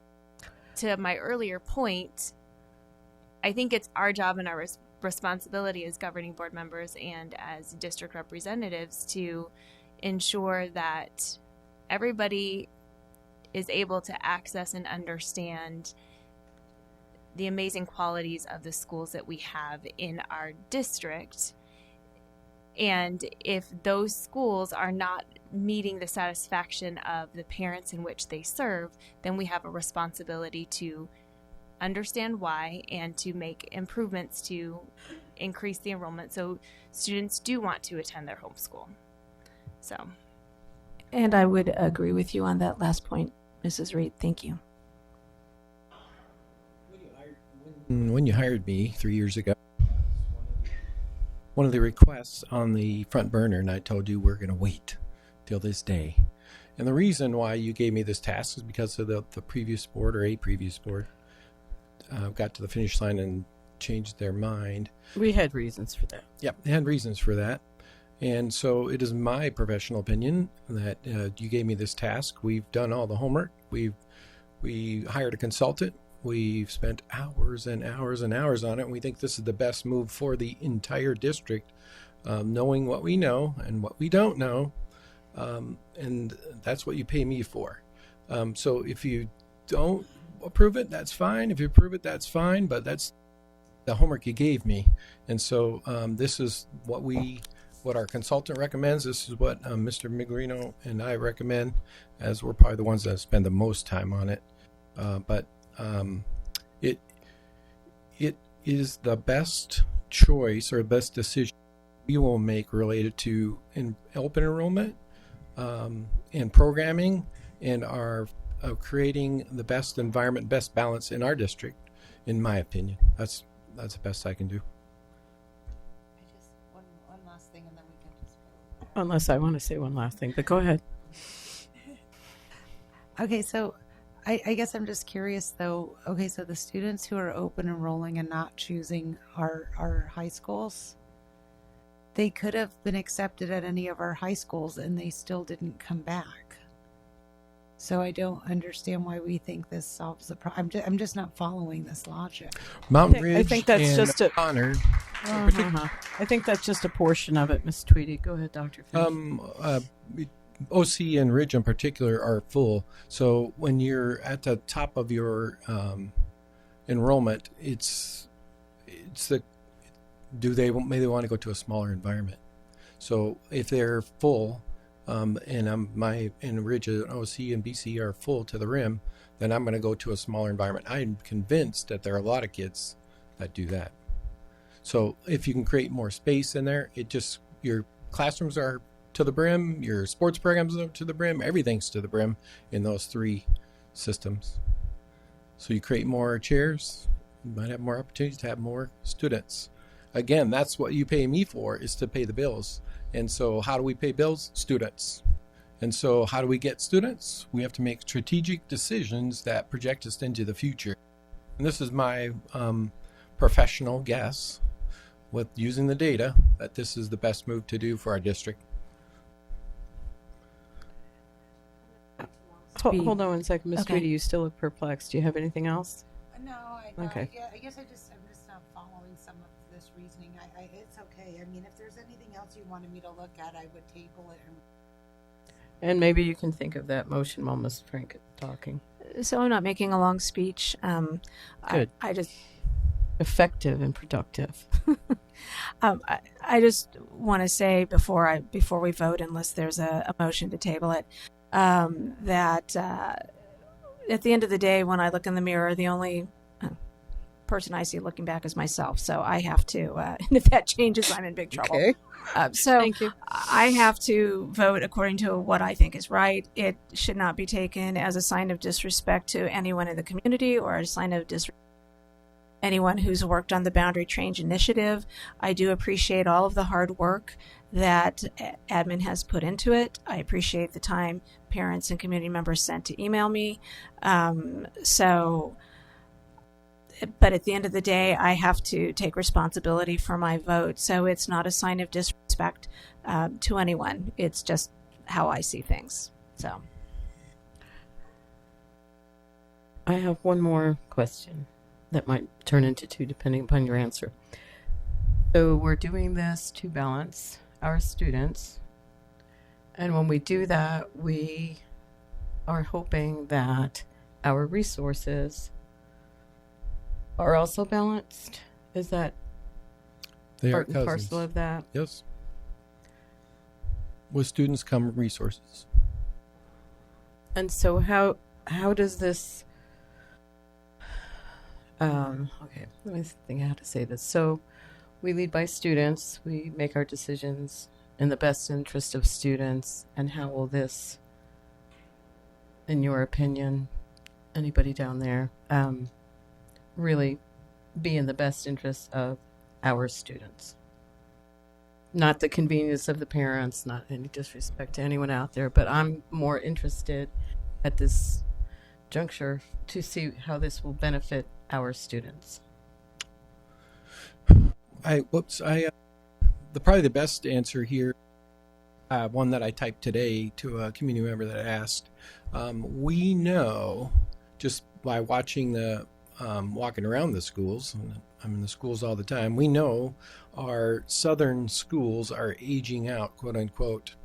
And so we need to project into the future, because this issue is not going away into the future as well. Whether we make decisions tonight or not, it's going to continue to be an issue as we grow in different zones.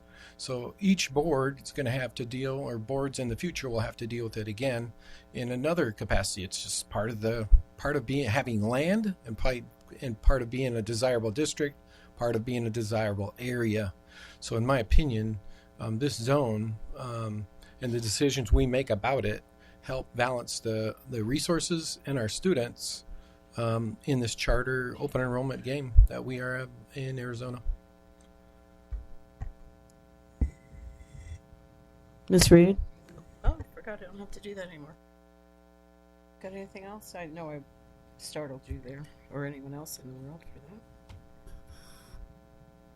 I would be, like I mentioned before, I would be inclined to table it and to give stakeholders in the community an opportunity to work to try and find an alternative solution that accomplishes the same things that the district is trying to do. And if we can't find an alternative solution, then I would recommend that we vote and accept the changes or the boundary changes that the district has recommended. Do you wish to make a motion to table it, to amend the motion that's currently... I'm sorry if I overstep my bounds here. No, go President ahead, because I'm Ordway. going to say something too. What I want to say go ahead. is if we're going to think about doing that, we need to have a finite date like the next board meeting, because either it's going to happen however it's going to happen or it's not going to happen, and we need to then think about mapping and all that kind of neat stuff that will happen. And I don't want to further push down the road things that affect these schools that will be affected or not affected. Because one way or the other, we've got 2 or 3 high schools that are going to be affected. Yes, ma'am. I don't know if this is a Dr. Finch question or a Mr. Miglerino question, or both, or maybe all of you down there. What would be the impact if this decision is delayed by 2 weeks? I have my 2 cents, and you can throw in your 2 cents. This is my unintended consequences speech. That one always happens. We've heard it before. Yep, Unintended just consequences. Replay it because this could happen here.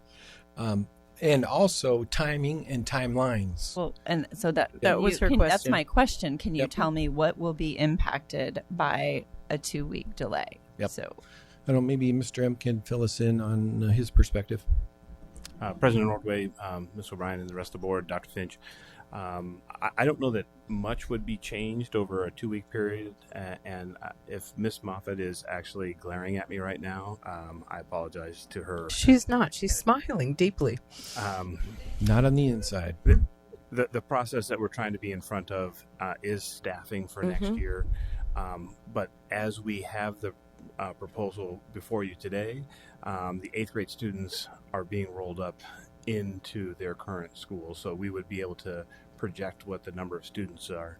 And not to complicate matters more, but the demographer provides an annual update to us of projections. The numbers will be different because he uses a different model and a different starting place using this year's numbers. All the numbers that you've seen so far are from last year's report. The report won't be done, but I am expecting within the next 2 weeks to get an update from him on projections of students for just updating those same charts that we were looking at. So we would have a little bit more updated information. I project to have that in the next 2 weeks. So we would have more updated information. We probably wouldn't be able to update all of the proposals, but we would at least be able to look at the table 23 that we started with this evening. We would at least have that information, as well as some information about what we call the attend versus reside data, so where students are actually attending and where they're residing. Mrs. O'Brien, go ahead, and then Ms. Frank. Could Mrs. Moffett please join us at the dais? And while she's walking up here, because we grandfather, so if this boundary change were to be approved, the high school one, the current 8th graders would be grandfathered in.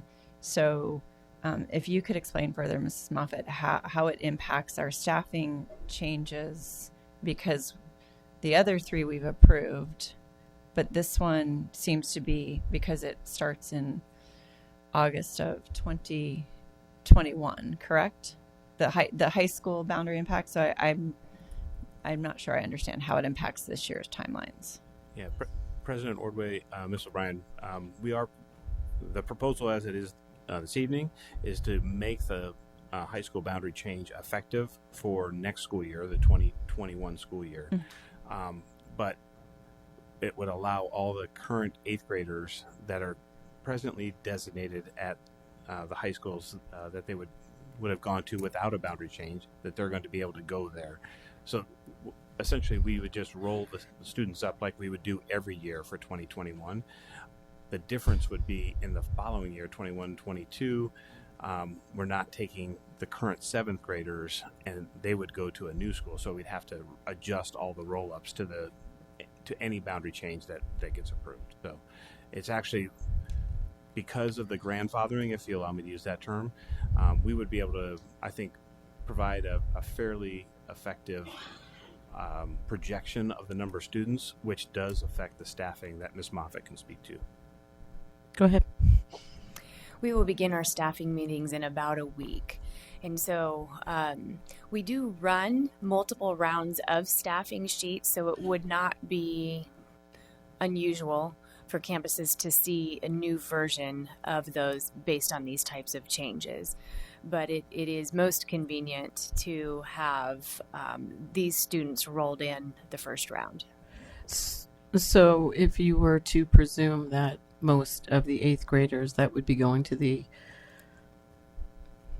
school, if it changed, or if it didn't change, we're presuming that that's going to happen, right? So we are making the assumption that will happen, but if this boundary change were to go to an effect, we also have to consider all the students that will also want to go there as resident students, right? So because they're rather transportation. Than their correct. Mm-hmm. Thank you so much, both of you. All right, so are we ready to do something? Just one more thing. You heard that. Ms. Tweedy said just one more thing. Dr. Finch, can you just send to the board in this update, can we just have everything you got from the boundary consultant so I could read it? Just everything he sent? Well, you probably won't need that if we don't do something that makes us need it. Oh. Yes. Know what I mean? I move to table. I motion that we table item 6E for the next board meeting. I second. Well, actually, it would be an amendment to the motion that's, no? It's just a motion to table. Okay. I second that motion. All those in favor say aye. Aye. Aye. Aye. And there are no, that was 5, correct? Oh, of And course, my just send us everything from the laptop would boundary go on. consultant. Thank Okay, you. now what we're going to do is we're going to ask for what we need. Make sure you vote. So, yeah, Can I- I'm trying to get it to go. Okay. Yeah. But the item says to approve the boundary change. It doesn't say to table the motion. Need a... She put I a new move one that in. the governing board table. Oh, I said it says to table. It's in there Wait, now. do I need to make a new motion? Okay. Sheila did it. You're good. It is changed, so you can vote aye on 6E because it is to table the motion. Okay. Sorry, I didn't read all the details. Thank you. So now I'm going to start with Ms. Tweedy and go this way. Or we'll just email and see what we need. But Ms. Reed did talk about the public that has been emailing us in so many fabulous ways. That if so maybe we could have a something for them to go to other than just our email. Can they just The email boundaries the boundaries? Yeah. Boundaries at dbusd.org. Yeah. Is that one shut off, Jim, or is it still rolling? Boundaries at dbusd.org. We can use that. It's still up and available. I do have a question. Is it worth having a work session? I mean, I know we don't have a meeting scheduled in between this meeting and our next meeting. Is it worth having face-to-face conversation as we're going through stuff? How about we? I mean, I know everyone loves to come to more meetings, but I enjoy it. I'm wondering if that would allow the community members who are affected to be more of a part of the process rather than feeling like this is something that's being done to us. I think that spoke to Mrs. Reed's desire to have them be part of the solution. What I'd like to do is entertain that. However, if we could get some feedback first before we decide if we're Okay. going to do that, because we have time in between from the community and from the board, then we have something to work with instead of the same nothing of everything that we've had. So we'll have facts, we'll have different information, and then we can synthesize and figure Maybe out they what it can is we're send doing. their stuff Just to wanna- dvusd.org. Boundaries, suggestions. Yes. Yes. Yes and yes. You guys have the information I think of the. I think Ms. Frank's on the right trail. You're going to probably end up doing a work session of some kind, and if we can get Sorry. information and feedback from the community through the dvusd.org, Right. that would be a good place to gather it. If they have any solutions that they haven't already given us. Hold on, Ms. Reed, and then Mrs. And to O'Brien. clarify, the most helpful information to me would not be don't vote for this because of X, Y, and Z. The most helpful information would be here is my suggestion on how we can balance high school numbers. And here is my suggestion on how we can meet this goal. And the goal that we are trying to meet as a governing board and as a district is to balance the high school numbers so that we don't have a capacity issue. Take away the open enrollment. We know that there are going to be capacity issues over the next couple of years, extended to 8 years down the road, looking at what we know now. But we don't know all of the growth that is going to happen in certain corridors within our district. So that's the problem that we want to solve as a governing board. Every single one of us wants to solve. What we don't want to do is we don't want to disenfranchise a community. We don't want to break up families. And that's why we had the work session on the order and the importance of giving guiding principles to the demographer and to the district. I want workable solutions. I want great suggestions that we can take and we can expand upon. I want the community to feel like they are a part of the process. I don't want emails saying how bad of a human being I am or my fellow governing board members are. Those aren't helpful. I want to find a good win-win solution. I believe that they exist. I found them before, and I'm asking you as a community to step up and help me do that. Mrs. O'Brien. I would like to offer my support for Mrs. Frank's suggestion that we actually set that meeting because we have a very short Yes. window, and Monday, the 20th, is a holiday for the district. And I'm going to be completely transparent that selfishly, I'm scheduled to be out of town the 22nd, 23rd, and 24th. So there's a very small window for me to participate in this. And I also do want to find a solution that is good for all of our students, because I don't think our current boundaries are good for all of our students. We have Tuesday. This room's available next Tuesday, 21st, and Tuesday seems to be naturally scheduled in your lives as a potential night off. Okay. How about next Tuesday, next 21st? That works for me. 6 o'clock, 5 o'clock, That works 7 for me. o'clock? But can we make it a study session, not a work session, Sure, we so do whatever people you can want. speak? Oh, I meant to say study session. That'd be Thank fine. you for catching Okay. that, Miss Tweedy. Time? 4 o'clock. No, I'm kidding. That would be Um, really awesome, though. Usually the earliest I get back up here from downtown is 5:30ish. So How about s- 5:45 About ish? 6. 6 o'clock? 6 o'clock would work for me. Gives you time? 6 o'clock it is. And then just to clarify for the members of the community what happens at a study session, Mrs. Ordway, would you like to describe Yes, what we that will meeting have. is like? We'll have information. We'll discuss it.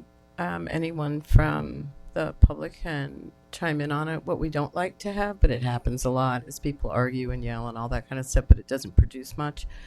If you send your questions in you'll get information back. We'll have all that information, then we can have more conversation to go over the information that we'll have, answer your questions, and then we won't vote on anything, but we'll have a little bit more to go on when we vote.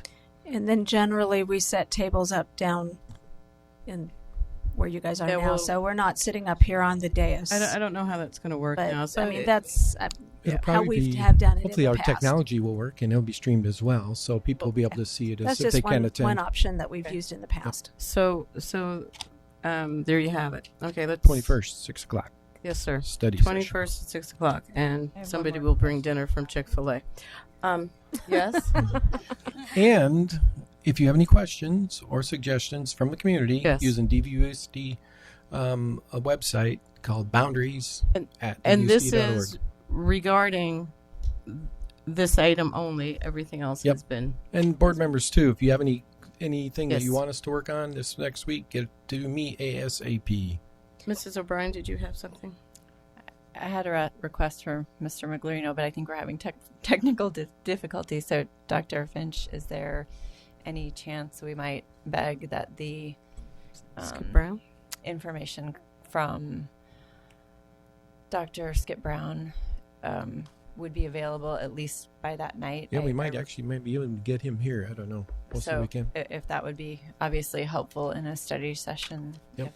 if possible. Yeah, that'd be a as good well point. as the information that I don't remember if it was Ms. Frank or Ms. Tweedy about the students who do leave. Whatever data we have collected about students who leave after 8th grade, that would be great. Yeah, if you could email me to remind me. Yeah, and we will specifically send our questions. So at this point in time, we can email anything we know. It is 9:20, and we have more to go. So, Miss, yes, we can have a short break for 4 minutes. So we're going to recess for 4 minutes. You have a 4-minute break? 4 minutes, because you're going to make.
Hi. Maria's going to Okay, I believe. I believe working. So go ahead, Miss Frank. Facebook. Really? I move that the governing board approve consent agenda items 7A through 7N. Second. All those in favor say aye. Aye. Aye. Aye. And I don't have my little box. I do have my little box. All right. So this is awesome. Now we're going to 8A, action item 8A. I move that the governing board approve all employee out-of-state travel per governing board policy GCCE. I second. Any discussion? All those in favor say aye. Aye. Aye. Aye. There are no nays. Okay. 8B. I move that the governing board accept the administration to pre-approve the addenda as presented. I second. Any discussion? All those in favor say aye. Aye. Aye. Oh, we're so quick. It's not there yet. And there she is. 8C, please. We have we already done did 8C. Look at 8C. us. We're already ahead. 8D. I move that the governing board accept the administration's recommendation of the new name for Bel Air Elementary That's what? as The Traditional Academy at Bel Air. Just pointing that I out. second. Any discussion, explanation? Are we ready to vote? All those in favor say aye. Aye. Aye. Wow. Woohoo. And look at that. We are now on 8E. They don't even have our vote on. Oh, there it is. 8E. That's everybody. I move that the governing board approve the administration's recommendation for position reclassification. I second. Any discussion? All those in favor say aye. Aye. Aye. Aye. All right, look at us. Now we're at the preview. And look at Miss Moffat ready to go. Can I just make one suggestion? You may not. Yes, go ahead. And I'm just gonna full transparency here. We always expect that from you, like from the rest of us. Go ahead. I realize it's been a long night, and I do have a lot of opinions on this topic. Can we show it at the study session? Which table topic it, are we or on? The work session, the open enrollment preview policy. It's That'd a be- preview, and I'd rather I'd not mix. suggest that. May I? Yeah, okay. go for it. Okay, I just didn't know because I do have a It's- lot of concerns. It's a preview, Okay. and I don't want to mix that with the study session that we're going to have, even though I think it's going to be a little bit related, maybe, kind of, sort of. So if you really have that many questions after she's done previewing it, then we'll just stay and listen. It's not Because you already have the questions. It's not like you have it's to not think so of much them. questions Well, as let's a let her do the philosophical presentation discussion, first. and I would like to talk to you guys about it. But if it's a late night, it's not like that this is an emergency. Well, let's just see what happens with Okay. the preview. okay. Don't worry, I took tomorrow off, Darcy. We're good. And you're not driving anyway. Go ahead. All right, good evening. Again, President Ordway, Governing Board Member, Superintendent Finch. We're going to be reviewing policy JFB for student open enrollment. I want to make sure that you have all of the materials that I'm going to be referencing. We So- do. Okay, you should have a think copy we- of the recommended JFB with the markups on it. If you'll grab that document first, that's the document that we're going to walk through. So if you look at this document, what you see in front of you is the ASBA language that has been modified to mirror, as best as possible, our current policy. Hold on a minute. Do you two at the end have all that out, available, following, ready? Did I hand you papers? Somebody handed me a Awesome. pile of papers, and this was in All the right. middle. So I just want to make sure we've got it. I've Yes? got it. Okay. Okay.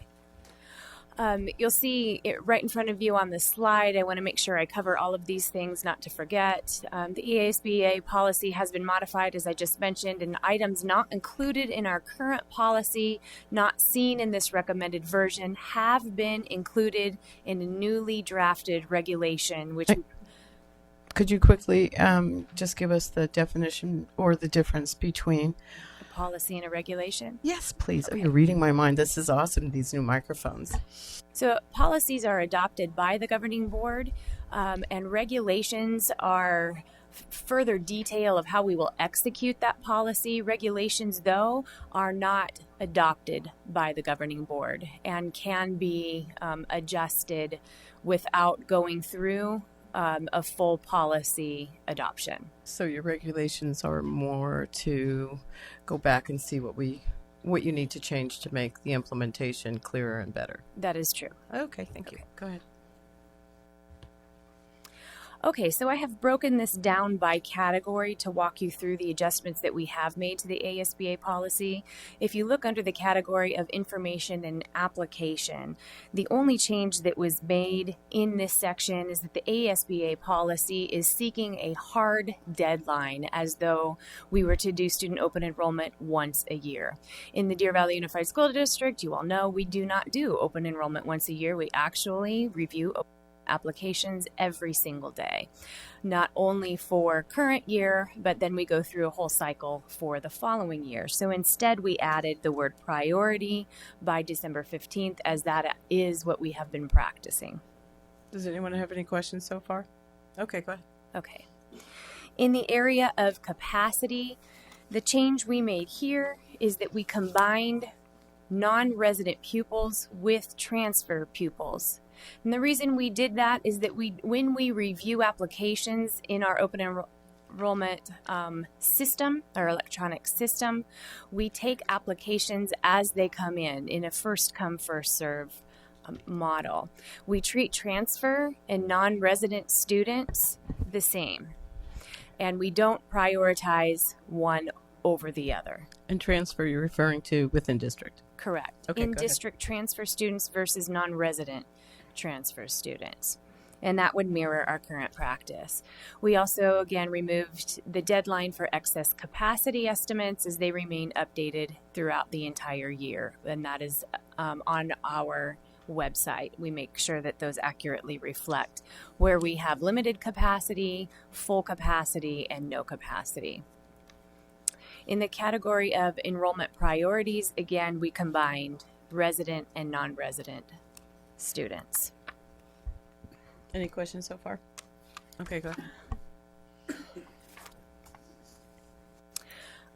ahead. Under the category of admission standards on the next page, you'll see that we added suspension rather than only expulsion as a category for review when someone has applied for open enrollment.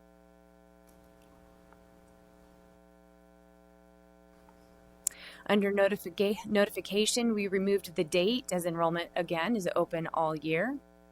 We also removed notification to each location as our system does not do that, and that will also require us to contact the school of another district to notify them that we have accepted open enrollment of a student. Internally, though, I do want you to know that, of course, our schools know when a child has moved to another location and if that was done through enrollment.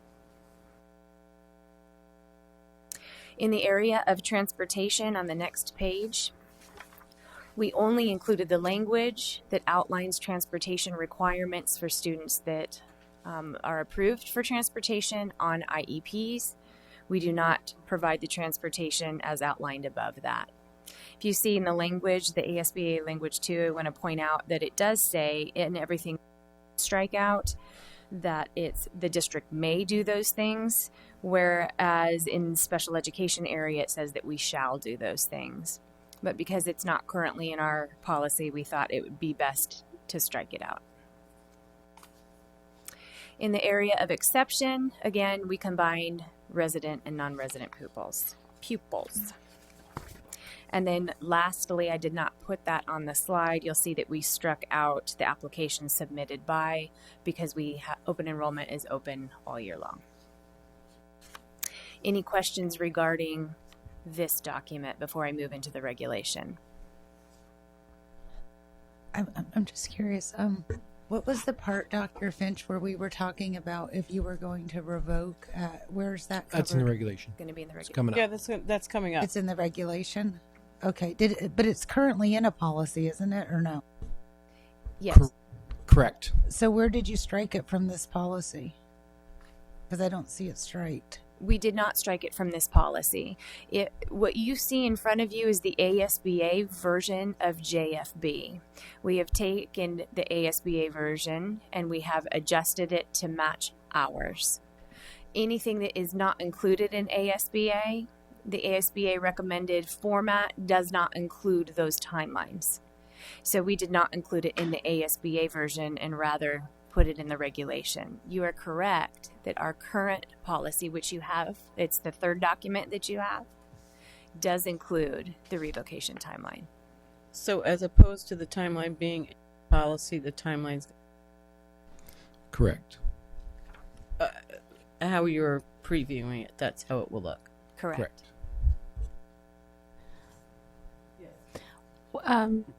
Why was it moved from the policy to the regulation?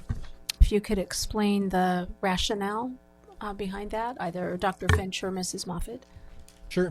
It's been in a couple Friday updates. The number one reason is obviously the board, in my opinion, and ASBA's opinion, is that the board is at the 30,000 foot level, not at 1 foot level. What's happening administratively, that's issue number one. So that's why I wanted to start with the generic ASBA policy, because it has what they recommend, and it's run through their attorney. So anytime you put anything of that specificity in a policy, it creates an administrative problem, I guess would be the way to say it, as far as changing it, adapting it into any kind of a new challenges that come our way, of which we are now jumping into the deeper end of open enrollment soon. Traditionals. And then also, it's not that when regulations change that we don't see them, because we see the reason why you change it, because normally it's like a PDSA, you did it, didn't, and it needed to be revised. So if you could, read the regulations, that would be great, and then we can go backwards. Okay, well, thank you for the initial explanation. Go ahead. So if you look at the regulation document, I did take some time to look at other school districts and their JFB regulation, and took what was in our current JFB that is not included in ASBA's and transferred it to this document. We also considered our practice and portions of our open enrollment AMGs and included that in this document. So we'll roll through this. You'll see that the first section is the application process. This is the, outlining the basics of what the application process looks like. The details to that will be in the AMG. But if a parent were to read this, this would explain what the application process looks like. The application deadlines, this just reiterates what it is already in policy, and that's that we do have a priority deadline, but that open enrollment is accessible all year long. Enrollment after acceptance, this is not something that we have included in our policies in the past, so I thought it would be nice to add it here. This is an explanation of what the parent does need to do once they have been accepted on open enrollment. The next category is status of open enrolled students. And this outlines that all open enrolled students are just like all the resident students once they have been accepted and are accountable in the same way, and we are accountable to them. Special program admission, we added this section just to outline that we do have special programs in our district and that that you can open enroll into those programs. I have a question real quick. So when you put that in, was another purpose to figure out if we've got people from out of district that are opening enrolling, then we can quantify why they're there. If you put in the special program, so we would have another, it wouldn't be anecdotal, it would actually be factual. That is true, and we do that now. Okay. We do have that capability now. All right, awesome, thank you. Next section, guidelines for revocation of open enrollment. Here is where I think governing board members were questioning. This is where I took the portion of our current JFB and put it into the regulation. I also, in bold, wrote in there that the intention, the intention is to practice no differently this entire school year, the 1920 school year. There is a goal for next year to allow for revocation rather than at the end of the year, instead back to end of grading period. So that's why that is bolded. Additionally, I want to point out that last sentence. Actually, I'd like to go up above that. There's a paragraph there that you see recommendations for revocation will be by me and will require documentation of periodic communication with the student and family, including but not limited to, as applicable, attendance contracts and records, behavior contracts and records, interventions and meetings and other communications with the student family. We do have implemented over the last 2 years a careful process and checking to make sure that the campus provided interventions for any reason why a student might need to be revoked. We also check to make sure that the parent was afforded the opportunity to voice their concern if there is a recommendation for revocation, and that be considered prior to the principal's recommendation. Dr. Finch also requested the last sentence there, and that revocations would be appealable to the superintendent. So if a parent were to disagree with that principal's recommendation, that we would have a process in place that they would be able to appeal it at the district level. Ms. Tweedy. And then Ms. Reed, you go. So my issue with this is, first, when we talk about educational equity and we say we're going to stand for educational equity, when you view, I guess, so, and we'll start with the charter. I don't think that what's offensive about charters is that parents choose schools. It's that schools choose children. You cherry pick children. And there is something offensive about that. You're taking public dollars and you're deciding who you would like to educate, who would be easy to educate. I've always worked at Title I schools, at rougher schools, and I think of my own students. And very often you won't have involved parents. You may have incarcerated parents.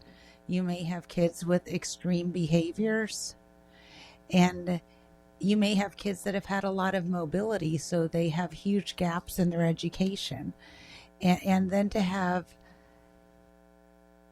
their open enrollment revoked. See, my point is, if you're a public educator and you truly believe in public education, and I know this is popular, you have to want to deal with the concerns and the needs of all kids. And I think I had some principals reach out to me and tell me horror stories of students that they were dealing with.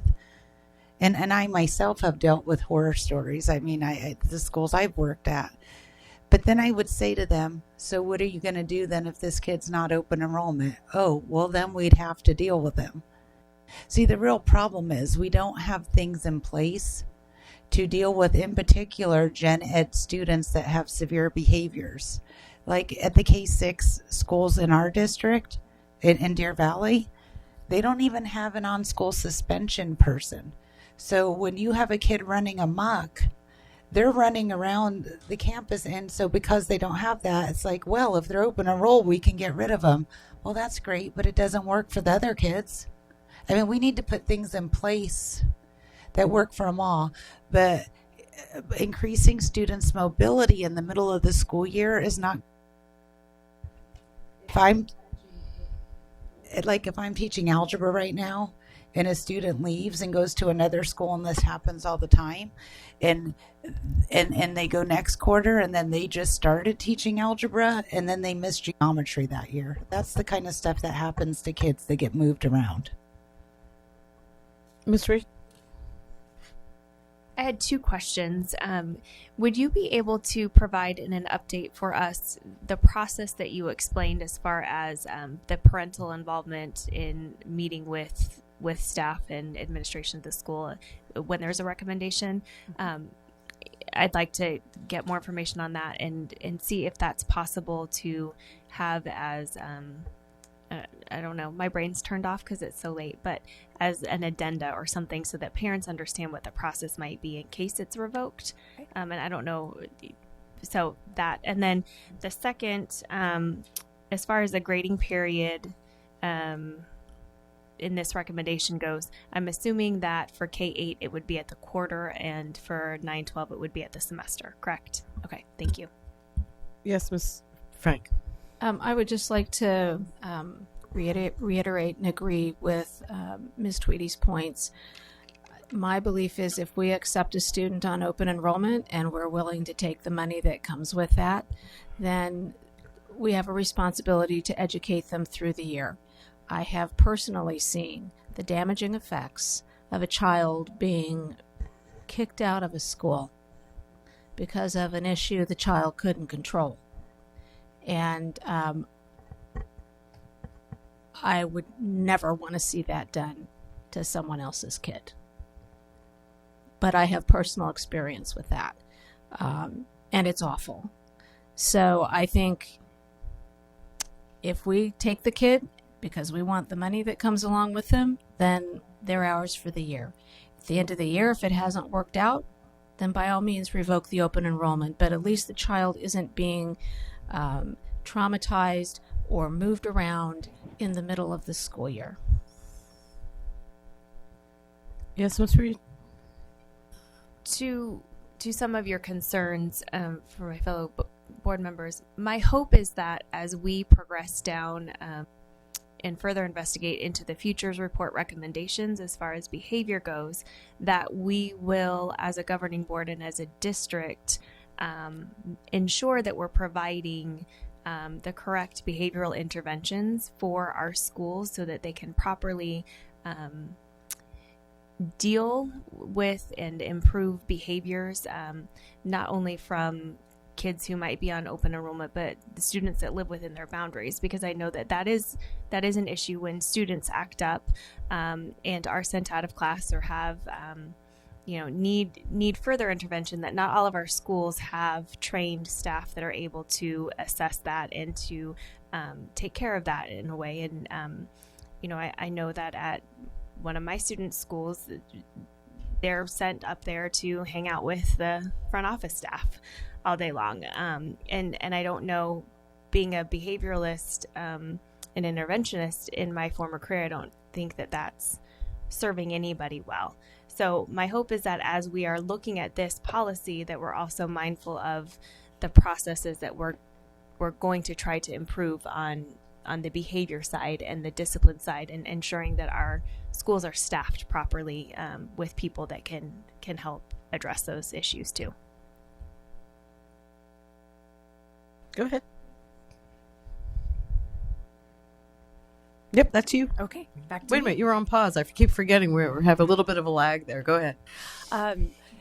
This is the end of the presentation, so this would be the regulation. Wow. Yeah, that's it. So I will make sure that for the governing board, I will provide the process and the items that we review when there is a recommendation for revocation. And any other questions that you have, you can email me, and we'll make sure we include those as well.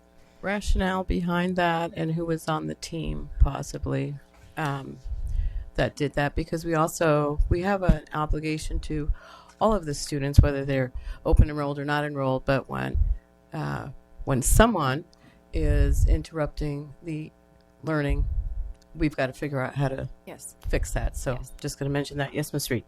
Sorry, I do have one more question. Could you provide me with information as to the rationale as to why we currently and moving forward, the recommendation is to include resident and transfer students all in the same category as far as approving open enrollment? I can answer that now. Okay. That is our current practice. If you're to read JFB as it reads now, the third document that I gave you, they are the same. We've treated them that way as long as I have been had the oversight of open enrollment. We accept students based on capacity, and we prioritize first students that are already accepted as open enrolled students. We don't require them to reapply any longer, so they are already first priority.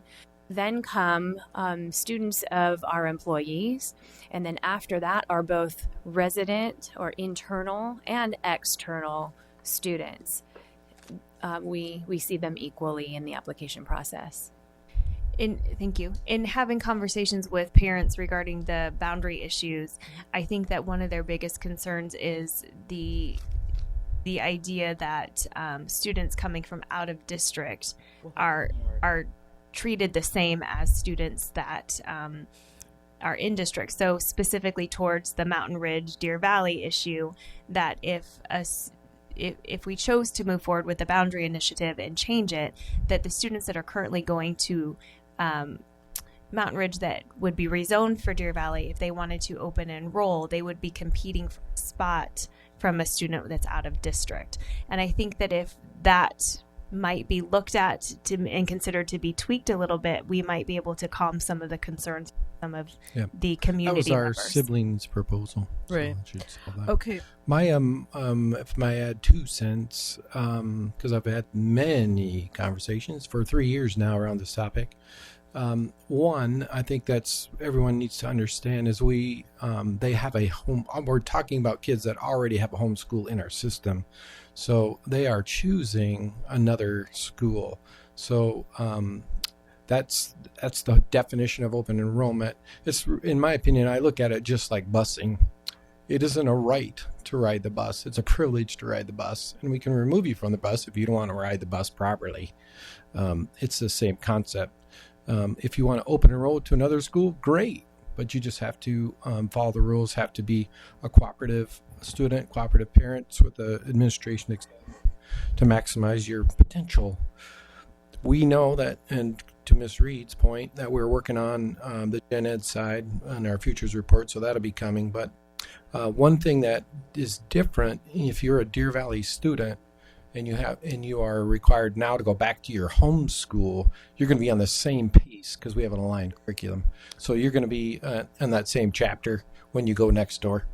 And then you can throw out maybe some of the kids left their home school because it wasn't a great place for them, but that's all something that we'll get information on and have a little bit better understanding after we send our questions and our queries and get the rationales. Yes? So do we want to do something else? Yes, Mrs. O'Brien, I'm sorry. Oh, you got your notes. I'm sorry. Okay. Mrs. Moffett, could you please provide us an update? How many open enrollments,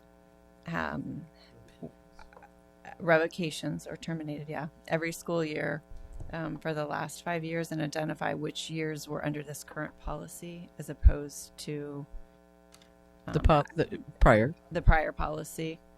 Yeah, and so that we can see the number of students this would impact. And I think that it might be important to know as well, given my fellow governing board members' concerns regarding the education of our students, how many of those students are resident students and how many are non-resident students. So if we revoke an open enrollment from Stetson Hills, but your home school is Desert Sage, you're going back within our system. But if you are from Peoria or Paradise Valley School District, or home school would be there, or whatever other choice that a parent might have via the open enrollment system, and likewise the Arizona's choice system, which includes charter schools and private schools.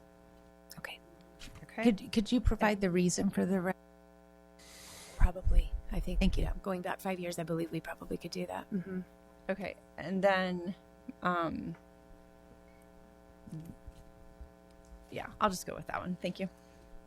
All right. So, do we have any more lively discussion? It's only 10. It's not 10:05 yet. It's like the good old days. We have time. No, we're not to the good old days yet. I don't see 11. That's true. We got to get to 11. Don't see 11. Does somebody want to make a motion? I move to adjourn the meeting. Do we want to talk about the future meetings that are in the bottom before we do that? Future meetings are posted.